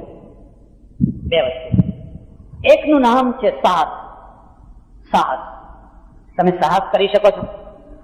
કયો એવો ક્ષેત્ર છે જેમાં સાહસ ના કરવું પડતું હોય? એવરેસ્ટ ઉપર આપણે કેમ કોઈ ના ગયા? આપણા માથા ઉપર જ છે એવરેસ્ટ. અને દરિયામાં આપણે કોઈ કેમ ડૂબકી ના લગાવી? કોઈ વાસ્કો ડી ગામા આપણે તો પેદા ના કર્યો, કોઈ કોલંબસ પેદા ના કર્યો. દરિયો આવડો મોટો છે, એ પેલા યુરોપના લોકોએ પેદા કર્યો. કેમ ના પેદા કર્યો? આપણી પ્રજાને ભીરું બનાવી, સાહસ વિના. જયારે એડમંડ હિલેરી એ એવરેસ્ટના શિખર ઉપર ચડ્યો, ત્યાં બધા છોકરાઓ, જુવાન છોકરાઓ મારે ત્યાં આવે, એટલે મેં વાત કરી કે જો આ એડમંડ હિલેરી અને 65 માણસો એના પહેલા મરી ગયા. એ પુરુષાર્થ કરતા 65 માણસો એ પ્રાણ આપી દીધા. આ 66મો માણસ ઉપર ચડી શકે. આપણે કેમ કોઈ નથી ચડતા? મને કે ત્યાં શું દાટ્યું છે? ત્યાં તો ઓક્સિજન નથી, ત્યાં શું દાટ્યું છે? તમે શું કરો? મને કે આપણે તો એટલી તપાસ કરો બાપજી કે એ એવરેસ્ટની જે તળેટી છે એમાં કોઈ હોટલનો ધંધો ચાલતો હોય તો હોટલ કરીએ. એ ચડવું ને દોરડા પકડવા ને એ બધી ઓક્સિજનની કોઠી લઈ જવી ને એ આપણા કામ નહીં. એમાં છે શું? એમ શું આપણે રોટલા ખાવું પ્રજા છીએ? ખીચડી કઢી, ખીચડી કઢી, બસ ખીચડી કઢી. એમાં સુરતમાં તો શું ખમણી નહીં. પ્રજાને સાહસી બનાવો, એવી સાહસી બનાવો. અને સાહસી પ્રજા જ ઇતિહાસ રચતી હોય છે. આટલો મોટો દરિયો હતો, કેમ આપણે કોઈ વાસ્કો ડી ગામા પેદા ના કર્યો? કારણ કે એ તરફ આપણી વૃત્તિ જ નહીં. દરિયામાં શું છે? બસ પ્રજામાં સાહસ વૃત્તિ જાગે. અમારે ચરોતરમાં તમે આવજો, ગામમાંથી લગભગ બધા ઘરોમાંથી કોઈને કોઈ બહાર ગયેલું છે, પરદેશ ગયેલા છે. અને પરદેશ ગયા એ બધા સુખી થયા. અને જે ગયા એને પહેલી પેઢીએ તો 5 વર્ષ 10 વર્ષ બહુ મોટું તપ કર્યું. ના હરખું ખાવાનું મળે, ના નાવાનું મળે. 5 વર્ષે બાળ બચ્ચાના મોઢા જોવે. એ લોકો ત્યાં ટક્યા બરાબર, પગ લગા જામ્યા, બધા દુઃખો વેઠ્યા, અપમાન સહન કર્યા, તિરસ્કાર સહન કર્યા. બ્લેક વોટર રોગ થઈ જાય, બીજા રોગ થઈ જાય, મરી ગયા પણ એમાં ટક્યા. અને જે ઘરનો ખૂણો દબાવીને બેઠા, ના ભાઈ આપણે બહાર શું કામ જઈએ, એ આજે એમને એમના મકાન જુઓ તો ચૂનાનું ઠેકાણું, ચૂનો લગાવવાનું ઠેકાણું નહીં. પ્રજામાં એક સાહસ વૃત્તિ જાગવી જોઈએ. અમારા એક ઓળખીતા મહાપુરુષ થયા, પૂજ્ય મોટા, નામ સાંભળ્યું? એમણે આ સાહસ જગાડવા માટે તરણ સ્પર્ધા ગોઠવી. પહાડો ઉપર ચડો, દરિયામાં તરવા જાઓ, આમ કરો, કંઈક કરો. અરે દુકાનમાંથી થોડાક તો બહાર નીકળો, આખો દિવસ દુકાન ને દુકાન, કંઈક તો કરો. એટલે ચોથી વસ્તુ છે સાહસ વૃત્તિ. પાંચમી અને છેલ્લી, અને મુદ્દાની વાત કહી દઉં છું, એ છે સંસ્કાર. તમારી પાસે સંપ છે, એ તો ચોરો પાસે સંપ હોય, ચોરે બધા સંપીને કામ કરે, પણ છતાંય સંપ છે એક વસ્તુ. તમે મહેનત કરનારા છો, બીજી વસ્તુ જમા પાછું. તમારી પાસે આધુનિક ટેકનોલોજી છે અથવા નથી તો એને પ્રાપ્ત કરવાની ભૂખ છે, ત્રીજી વસ્તુ. તમે દુનિયાના છેડા સુધી દોડવા માટે, આકાશ પાતાળ ખૂંદી વળવા માટે તૈયાર છો, તમારા અંદર સાહસ છે, ચોથી વસ્તુ. કદી નિરાશાવાદી ન થશો. અરે કાલ મરી જવું છે, કઈ ભેગું નથી આવવાનું, શું કરશું, આ બધું કરીને શું કરશું, કદી એવા વિચારો ના કરવા. અરે કાલ મરી જશું, પણ મરતા પહેલા સમાજ માટે કંઈક કરતા જશું. હું ઘણી વાર જોઉં, ઘણા એવા પતિ પત્ની હોય, મારા આગળ આવીને રોતા જ હોય, બાપુ એક સવાશેર માટી. એટલે મારે જ માટી નથી ને તમને ક્યાંથી આપો, સવાશેર માટી આપો, સવાશેર માટી આપો. તું રવા દે, તારા સમાજમાં કામે લાગી જા. આ સમાજના બાળકો એ તારા બાળકો છે. મારા એક ઓળખીતા સજ્જન, આજે તો દેવ થઈ ગયા, ઘણા વર્ષો પહેલા મળે, જરા ઉતરતી જ્ઞાતિના, જ્ઞાતિનું નામ નહીં દઉં, જરા ઉતરતી જ્ઞાતિ. મને કે બાપુ અમારી નાતને લોકો બહુ તિરસ્કારથી બોલાવે, બહુ હલકી રીતે બોલાવે, અને મને બહુ લાગી આવે, બહુ લાગી આવે. સબસે કઠિન જાતિ અપમાના, તુલસીદાસે લખ્યું છે. તમે કોઈ વ્યક્તિને ગાળ દો ને તો એ સહન કરી લે, પણ એની નાતને ગાળ દો તો એ રૂમાડે રૂમાડે લાગી આવે. તમે તમારી પત્નીને ગાળ દો ને તો એ સહન કરી લે, તું ગાંડી છે, તું આવી છે, તારામાં, એ બધું જે કહે એ બધું સહન કરી લે. પણ તમે એના મા બાપને ગાળ દો, તારી માં આવી ને તારો બાપ આવો ને પછી એના કે તારી માં એવી, એ પછી બહુ સહન ના થઈ શકે. મને કે અમારી જ્ઞાતિ છે ને એ બહુ બહુ લોકો તિરસ્કારથી બોલાવે, અને બનવા જોગ એવું બન્યું કે ભગવાને મને ધંધામાં અઢળક પૈસો આપ્યો. એક ધંધો લીધો એમણે, એક નવો જ ધંધો, ચંપલાનો, અને જાહેર ખબરોને એટલી બધી જાહેર ખબરો આપે ને, પૈસાદાર માણસ થઈ ગયો. પણ મેં બે કામ કર્યા, બે કામ. મુંબઈમાં એક મકાન રાખ્યું અને અમદાવાદમાં એક મકાન રાખ્યું, અને અમારી જ્ઞાતિનું જે મેગેઝિન નીકળતું હતું એમાં મેં સમાચાર છપાવ્યા કે મારી જ્ઞાતિનો કોઈ પણ યુવાન નોકરી કરવા, ધંધો કરવા મુંબઈ આવે અને જો એને રહેવાની સગવડ ન હોય તો એના માટે મેં મકાન બાંધ્યું છે. 50 પથારીઓ, 50 બેડો, આખો દિવસ નોકરી કરો, ધંધો કરો, અહીં સુઈ જાઓ, અને જમવાની કેન્ટીન કરી દીધી. એવું જ અમદાવાદમાં કર્યું. મને કે આનું એટલું સારું પરિણામ આવ્યું, કારણ કે મુંબઈમાં લોકોને રોટલો મળે પણ ઓટલો ના મળે, રહેવું ક્યાં. અને પછી તો એક લિંક થઈ ગઈ, આ 50 ભેગા રહે ને તો એ એકબીજાને નોકરી બતાવે, તું અહીં જા, તું આ ધંધો કર, તું આ ધંધો કર, 50 એકને એક સાથે રહે ને. આજે અમારા ગામમાં અમારી જ્ઞાતિના બેંકોની અંદર 3 કરોડ રૂપિયા છે, 3 કરોડ રૂપિયા છે. ઓહો, મેં કહ્યું તું એક મર્દ માણસ નીકળ્યો, આખા સમાજને ઉંચકી લીધો. સમાજે વ્યક્તિને ઉંચક્યો અને વ્યક્તિએ સમાજને ઉંચક્યો. આવા મોટા બાવડા જોરદાર આખા સમાજને ઊંચે કરી દીધો.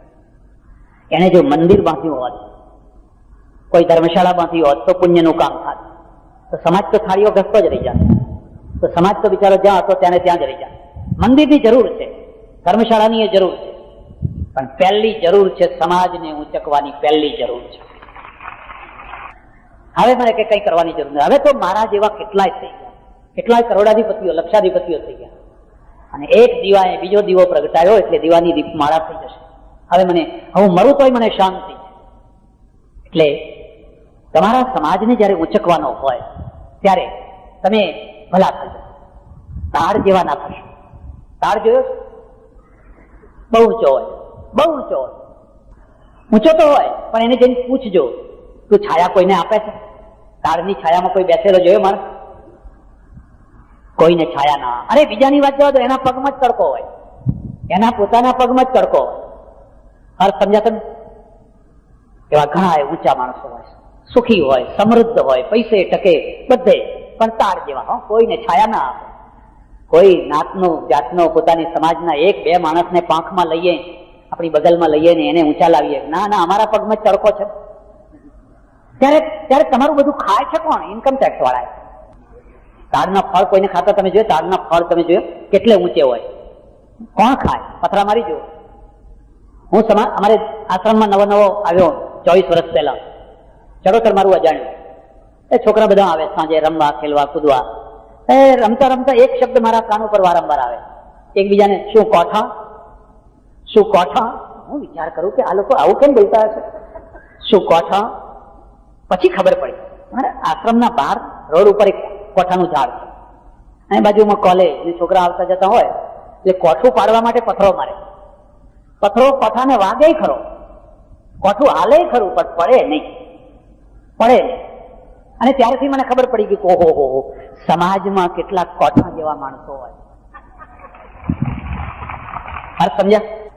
તમે એમને જાઓ કે ભાઈ બિલીમોરામાં આપણો આખો સમાજ ભેગો થાય છે, આટલો ખર્ચો છે, આટલું આયોજન કરવાનું છે, આટલું આમ છે ને ભગવાને તમને બહુ આપ્યું છે, કંઈક આપો. શું કોઠા? 1 વાર 2 વાર 3 વાર 4 વાર, શું કોઠા? આવા લોકો યશસ્વી નથી થતા હોતા. બાજુમાં આંબાના ઝાડ, એક પથ્થરો જરાક વાગે કેરી નીચે, એવા ઘણા માણસો હોય. જરાક જઈને કહો 5000 ની જરૂર છે, આવું છે. અરે 5 શું 10 લઈ જાઓ, ચિંતા ના કરશો, ત્યારે જરૂર પડે ત્યારે આવજો. કેટલાક લોકો તો રાહ જોઈને બેઠા હોય છે કે ક્યારે સમાજનું કામ થાય ને ક્યારે મને આપવાની કંઈક 2 પૈસા આપવાની તક મળે. આવી ઈચ્છા રાખનારા રાહ જોઈને બેઠા હોય. એ કોણ છે? એ ભામાશાહ છે. એમના નામ અમર થશે, એમના સંતાન પોતાના બાપ દાદાનું ગૌરવ યાદ રાખશે. અને પેલા શું કોઠા, કોઠાની પરંપરા, એ જ કોઠા. ત્યારે તમારી પાસે આજે જે કંઈ ભગવાને તમને આપ્યું છે, મેં થોડુંક જોયું, આ દક્ષિણ ગુજરાતના કંસારાઓ અને લગભગ આખા ગુજરાતના કંસારાઓ, અને કંસારાઓ મહારાષ્ટ્રમાં પણ છે, ગુજરાતમાંથી જ ગયેલા છે, ઘણા મેં જાણીતા છે.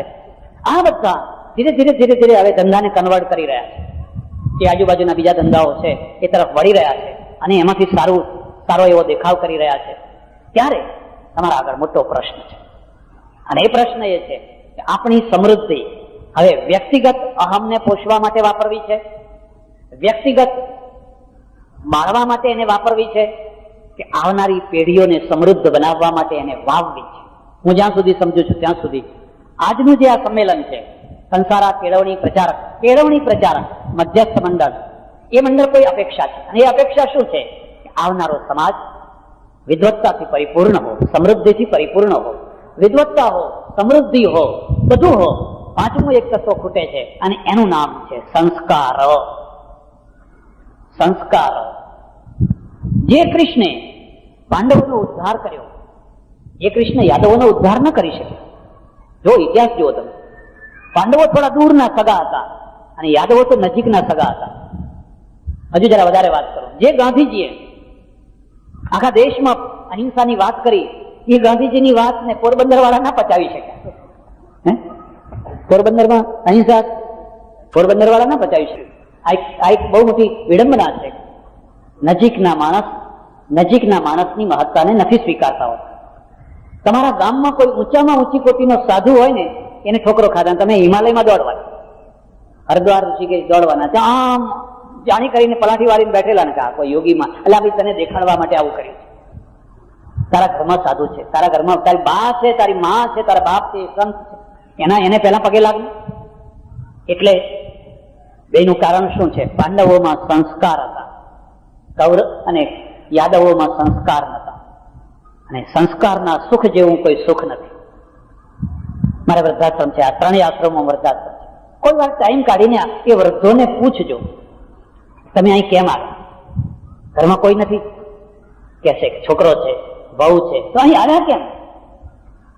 મને એક વૃદ્ધે કહ્યું, મને કે બાપુ, બેસતા વર્ષનો દિવસ, હું ઉપર મેળા ઉપર રહું, છોકરો નીચે રહે. પહેલા નહીં ધોઈને આપણે જૂના રિવાજ પ્રમાણે સાલ મુબારક બેઠેલો, સાંજ સુધી બેસી રહ્યો, તો મારો છોકરો મને પગે લાગવા ના. તમે કોઈ કઈ માદો થયો હશે કે ના, બધે જઈ આવ્યો, આમ તેમ બધે ગયો, આમ ગયો તેમ ગયો, બધે ગયો, પણ મારી પાસે ના આવ્યો. મારી આંખમાં બોર બોર જેવા આંસુ આવ્યા. મને થયું કે આ ઘરમાં મારું સ્થાન નથી, હું વૃદ્ધાશ્રમમાં રહીશ. એક બીજી વાત યાદ રાખ, નજીકના માણસોની ઉપેક્ષા અપમાન કરતા ભૂંડી હોય છે. દૂરના માણસોને કઈ નહીં, દૂરના માણસો આવે ના આવે એની કોઈ તમને ચિંતા નહીં, પણ નજીકના માણસો, પાપા તમારે શું છે, ખાવાનું આવ્યું કે નતું આવ્યું, થાળી ઉપર મોકલાવી હતી? અરે ભાઈ, થાળી મોકલાવી હતી. થાળીથી પેટ ભરાય, થાળીથી હૃદય ના ભરાય. હૃદય તો લાગણીથી ભરાય, અને મારું હૃદય, પેટની ભૂખ જુદી હતી ને હૃદયની ભૂખ જુદી હતી. અને હૃદય ના ભરાયું હોય તો પેટ ભરાવાનું મન ના થાય. હૃદય બળતું હોય ને ખાવાનું તમને ગમે ખરું? ખાવાનું ઝેર જેવું થઈ જાય. એટલે હું તમારા આશ્રમમાં આવ્યો. હવે મને અહીં શાંતિ, હવે હું કોઈ છોકરાની રાહ નથી જોતો. એક ઉત્થાન થવા માટેનું અનિવાર્ય અંતિમ શરત સંસ્કાર. તમારા બાળકોમાં સંસ્કાર છે, વિનય છે, વિવેક છે, એ મા બાપને પગે લાગે છે, મહેમાનોને પગે લાગે છે. હું તો તમને ભલામણ કરું છું, તમે સમૃદ્ધ હો તો પણ મહેમાનોને પાણી આપવાનું કામ નોકરો દ્વારા ના કરાવશો, છોકરાઓના દ્વારા કરાવશો. કોઈ મહેમાન આવે છોકરાને કહેજો પાણી લાવ બેટા, આ પ્યાલો લઈ જા, ચા લાવ, આ ફલાણું લઈ જા.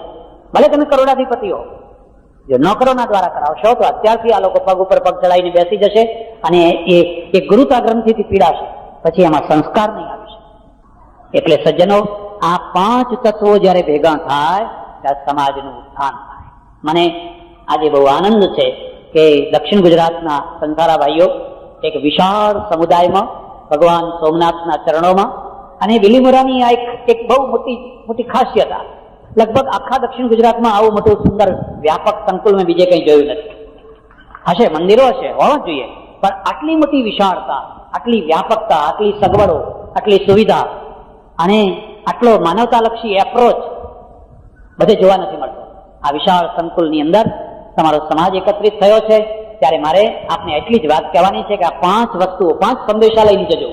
સંપીને રહેવું છે, કુસુંબ નથી કરવો, મહેનત કરવી છે, ટેકનોલોજી અપનાવવી છે, વિજ્ઞાનને અપનાવવાનું છે, વિજ્ઞાનનો વિરોધ નથી કરવાનો, અને સાહસ કરવાનું છે, હિંમત કરવાની.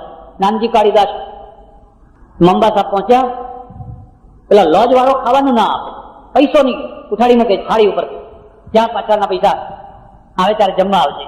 પણ એ છતાં એ માણસ ત્યાં બરાબર લાગ્યો, આજે આખું મોટું એસ્ટેટ ઉભું કરી દીધું. થોડાક લોકો બહાર નીકળો, દુનિયા તમારી રાહ જોઈને બેઠી. અને સંસ્કાર, તમારી ખાનદાન, પૈસાની ઓછકલાઈ નહીં, તમારે આંગણે આવનારનું હૃદય ઠરવું જોઈએ, વિનય વિવેકથી, બહેનો વગેરેને. આ 5 તત્વો તમારા સમાજની અંદર ખૂબ ફળે, ફૂલે, વિકસે, સમૃદ્ધ બને, અને એના દ્વારા તમારો સમાજ આવનારા વર્ષોમાં બહુ સારી પ્રગતિ કરે એવી ભગવાન સોમનાથને હૃદયથી પ્રાર્થના. આભાર, ધન્યવાદ, હરિઓમ તપ.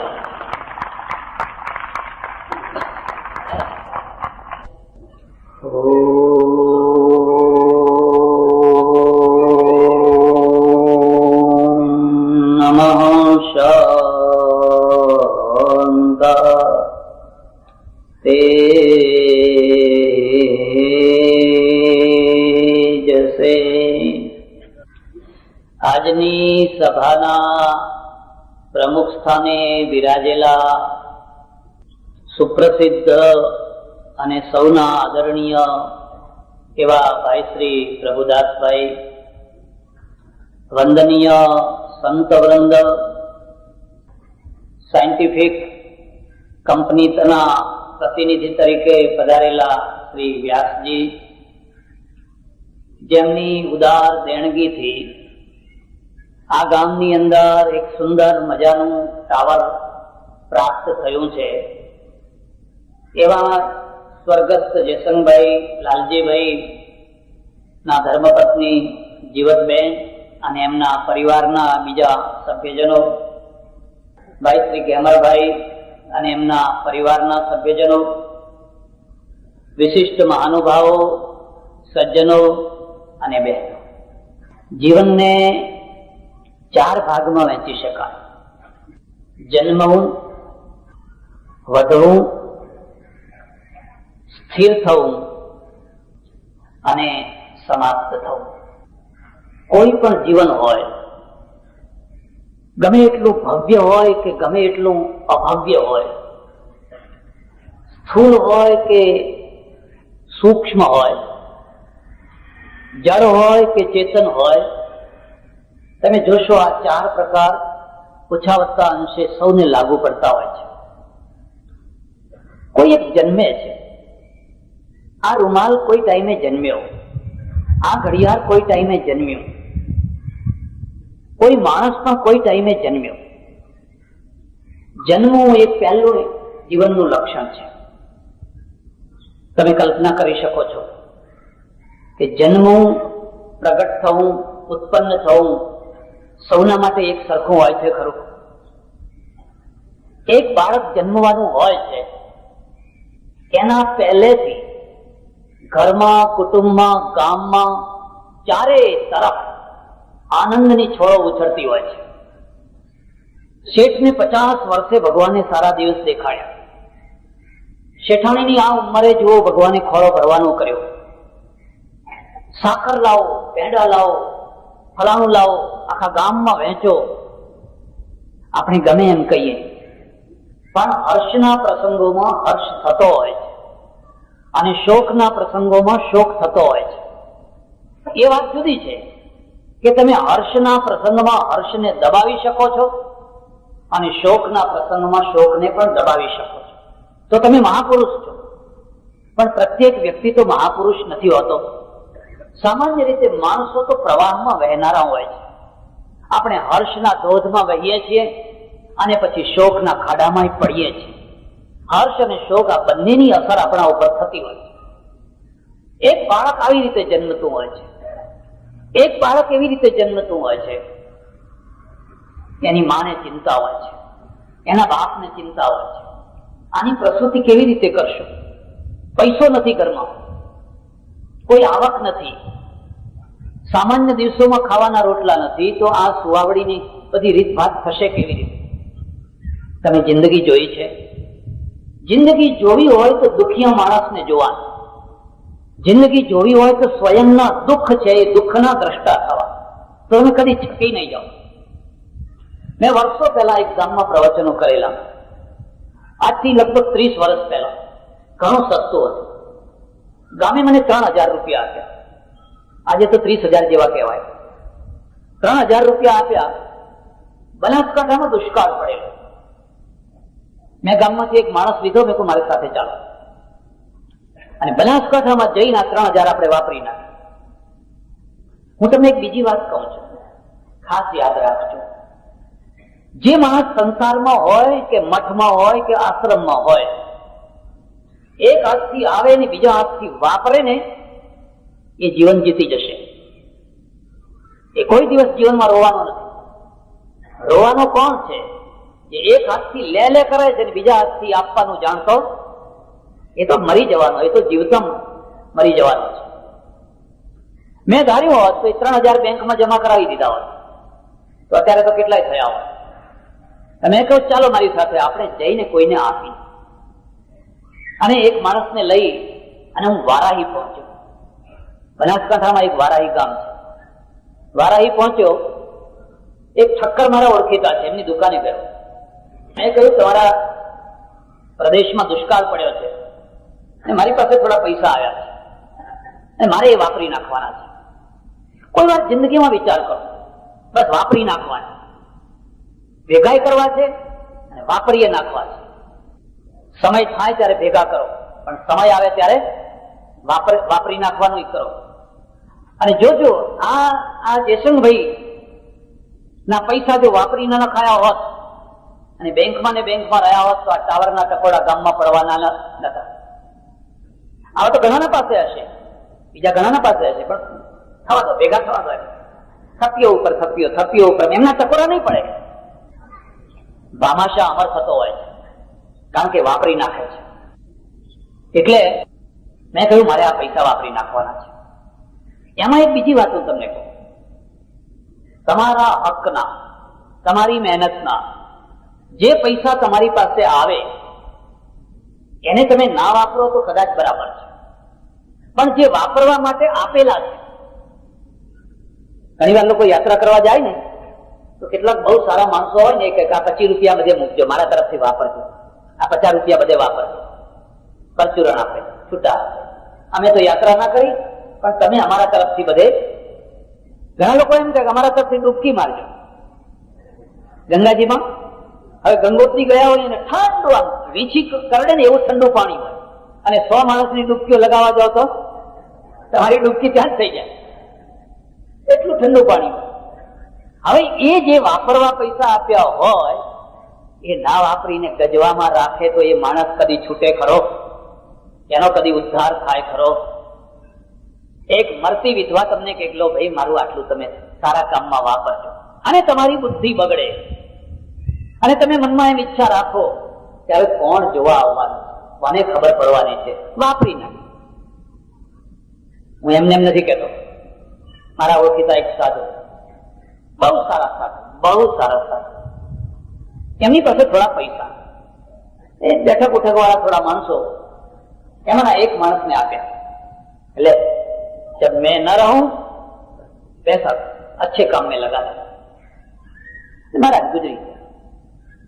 મહારાજે કઈ દસ્તાવેજ કે કઈ ચોપડો કે એવું કઈ કરેલું. હવે પેલો માણસ વિચાર કરે કે હું ને મહારાજ બે જાણીએ છીએ, બીજું કોઈ જાણતું? હવે આપણે નહીં વાપરીએ તો કોણ પૂછવાનું છે? એને ખબર નથી.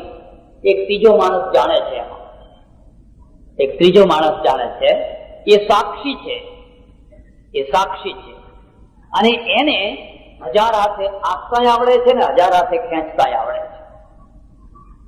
મારી વાત ઉપર વિશ્વાસ કરજો.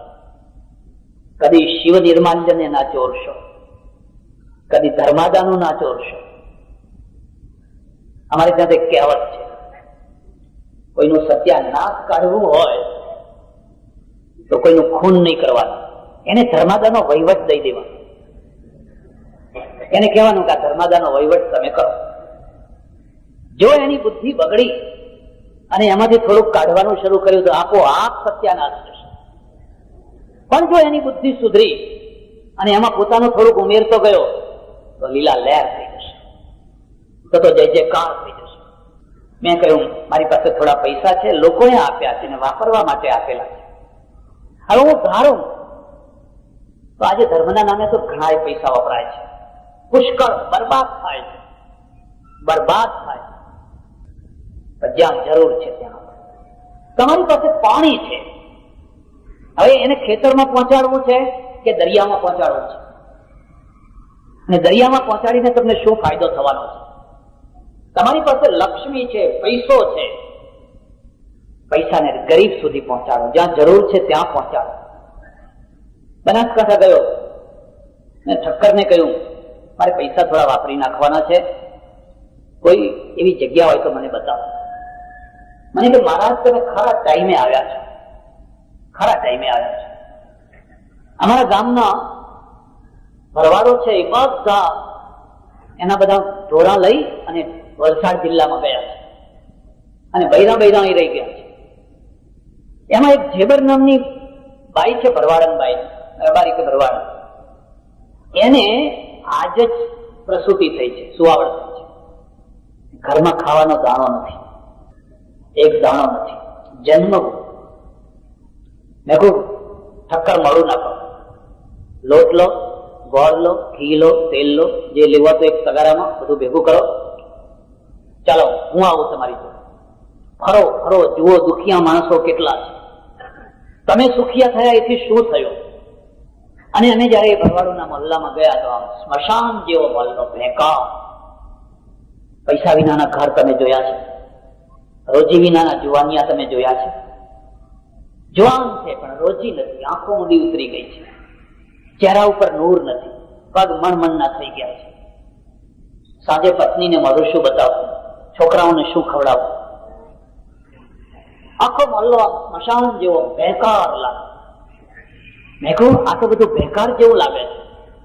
મને કે બધા ઢોરા લઈને જતા રહ્યા છે, આ 5-10 ડોશીઓ બૈરા એવા રહ્યા છે. પેલું ઊંચી ઝેર વાળું ઘર છે, એ જેબરનું ઘર છે ને એમાં એ જેબર સૂતી છે.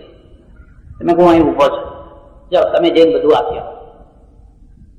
એમણે ઓસનીમાં ઉભા ઉભા કહ્યું, જેબર જો એક મહારાજ આવ્યા છે અને તારા માટે ગોળ, ઘી, લોટ બધું લઈને આવ્યા છે. આજુબાજુથી કોઈ ડોશીને બોલાવી હમણાં શીરો બનાવીને તું ખા.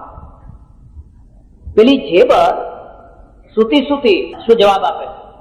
એ મહારાજ નથી, એમ કે એ તો મારા રણછોડ રાય છે, એ તો મારા ભગવાન છે. એક 30-40 રૂપિયાની વસ્તુમાં તમે ભગવાન થઈ શકો છો કોઈના માટે.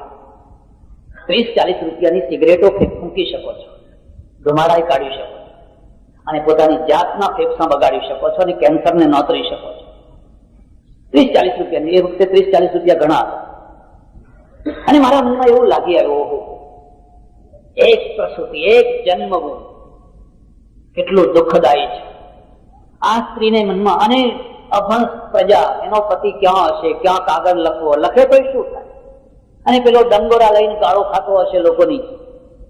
અને અહીંયા સ્ત્રી આ દશામાં છે. તમે કદી આજુબાજુના લોકોને તમે જોયા? એક આવું જન્મવું છે. ભારતમાં દર મિનિટે ખબર નહીં કેટલા છોકરા જન્મે છે, પણ કેટલા છોકરા આ દશામાં જન્મે છે. એક આ જન્મ, એક બાહ્ય નીચે જન્મવું છે. તમે દર વર્ષે જન્માષ્ટમીનો ઉત્સવ ઉજવો છો. દર વર્ષે કૃષ્ણ કેવી રીતે જન્મ્યા હતા, કેટલા ઘોડિયા ભેગા કર્યા હતા, કેટલા હિંચકા નાખનારા. આજે તો તમે રંગ ભયો, આજે તમે રંગ ભયો, ગુલાલ ઉડાડો, અબીલ ગુલાલ ઉડાડો, આનંદ કરો. કૃષ્ણ જયારે જન્મ્યા ત્યારે શું દશા હતી? બાલા લઈને પહેરાવાળા ઉપર. અને આ 8મો દુશ્મન, 8મો બાળક, એ જ મારો દુશ્મન પેલો કંસ છે ને, આમ હાથ વીસી રહ્યો.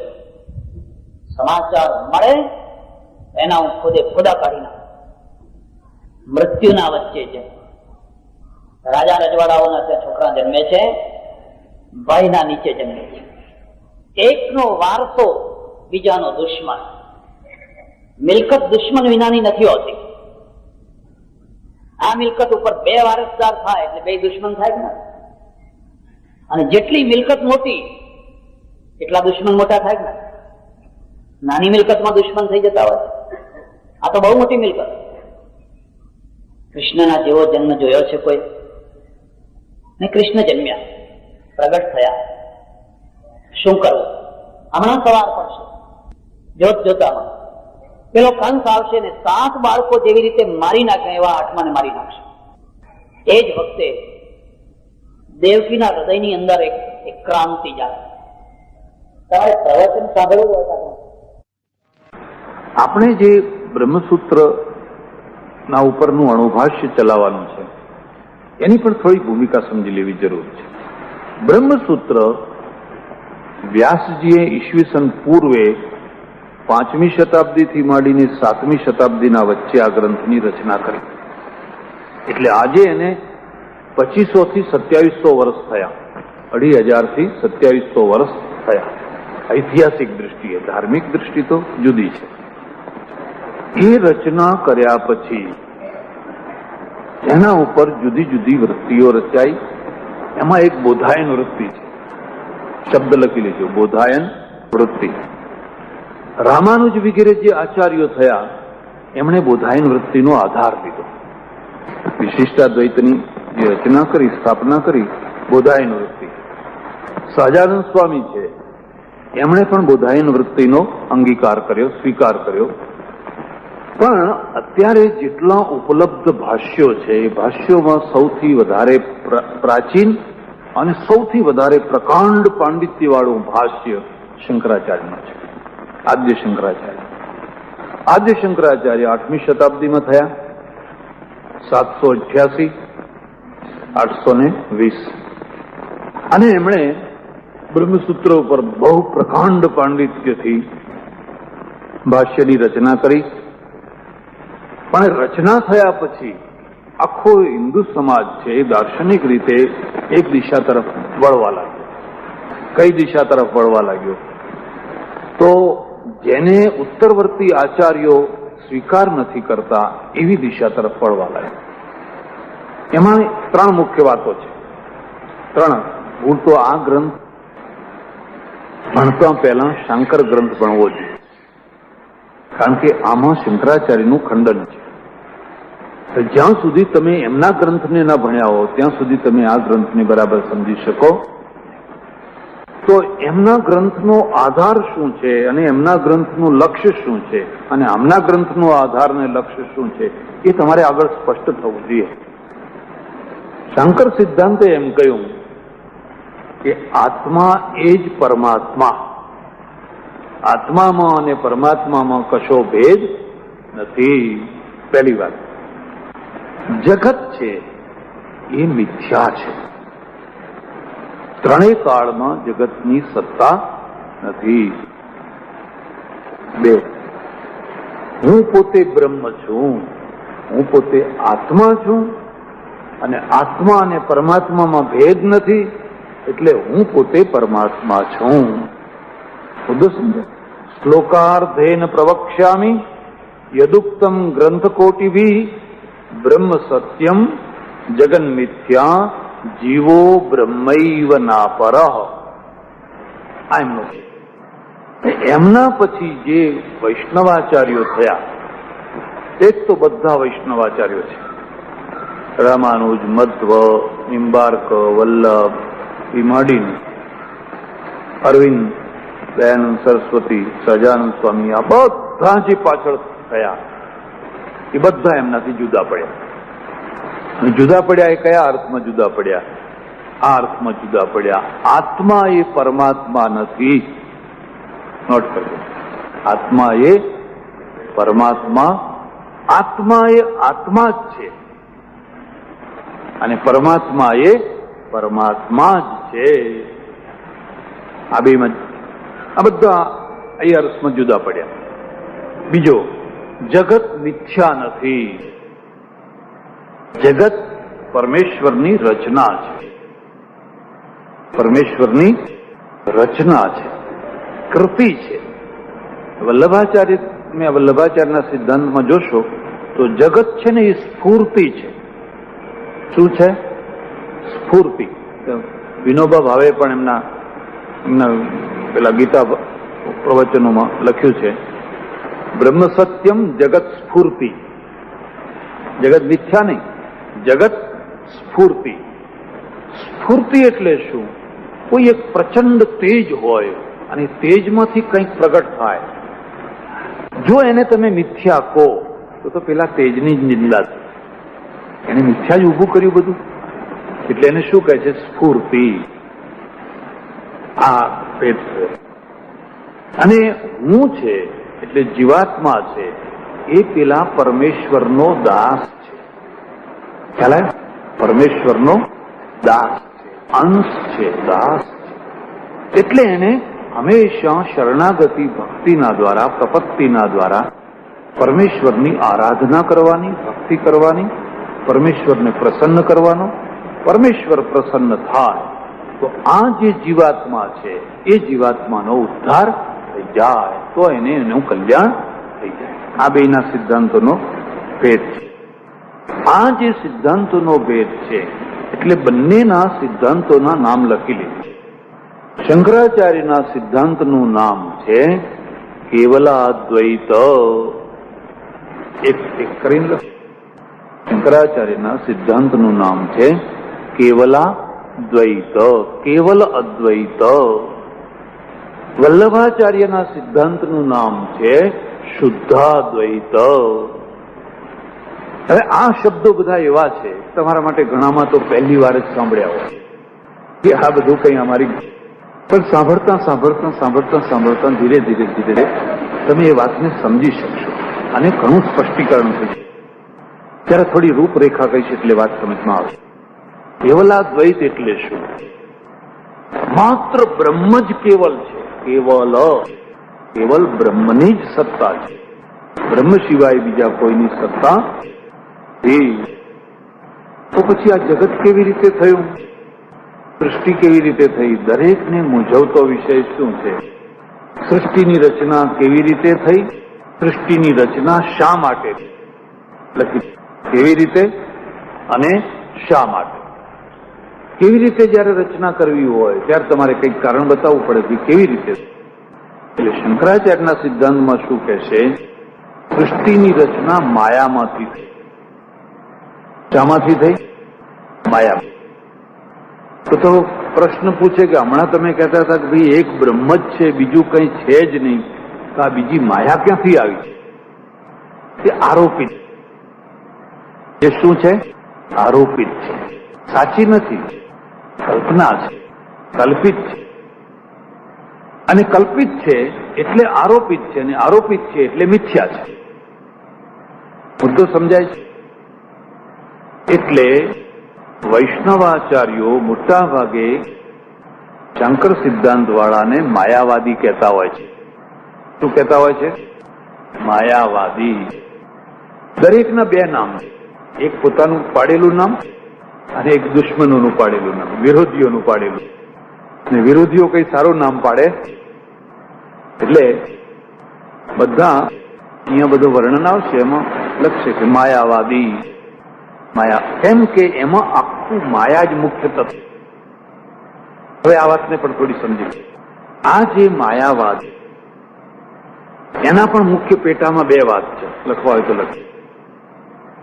અજાત અને વિવર્ત. અજાત અને વિવર્ત. અજાતવાદનો અર્થ શું થાય છે? વસ્તુ જન્મી જ નથી. આ ફૂલ છે, એ દેખાય છે, પણ આ ફૂલ કદી થયું જ નથી. ત્રણેય કાળમાં ન હોવા છતાં પણ તમને એની માત્ર પ્રતીતિ થાય છે. આ ગૌડપાદાચાર્યનો સિદ્ધાંત છે. મૂળમાં બૌદ્ધનો સિદ્ધાંત છે, વિજ્ઞાનવાદીનો સિદ્ધાંત છે.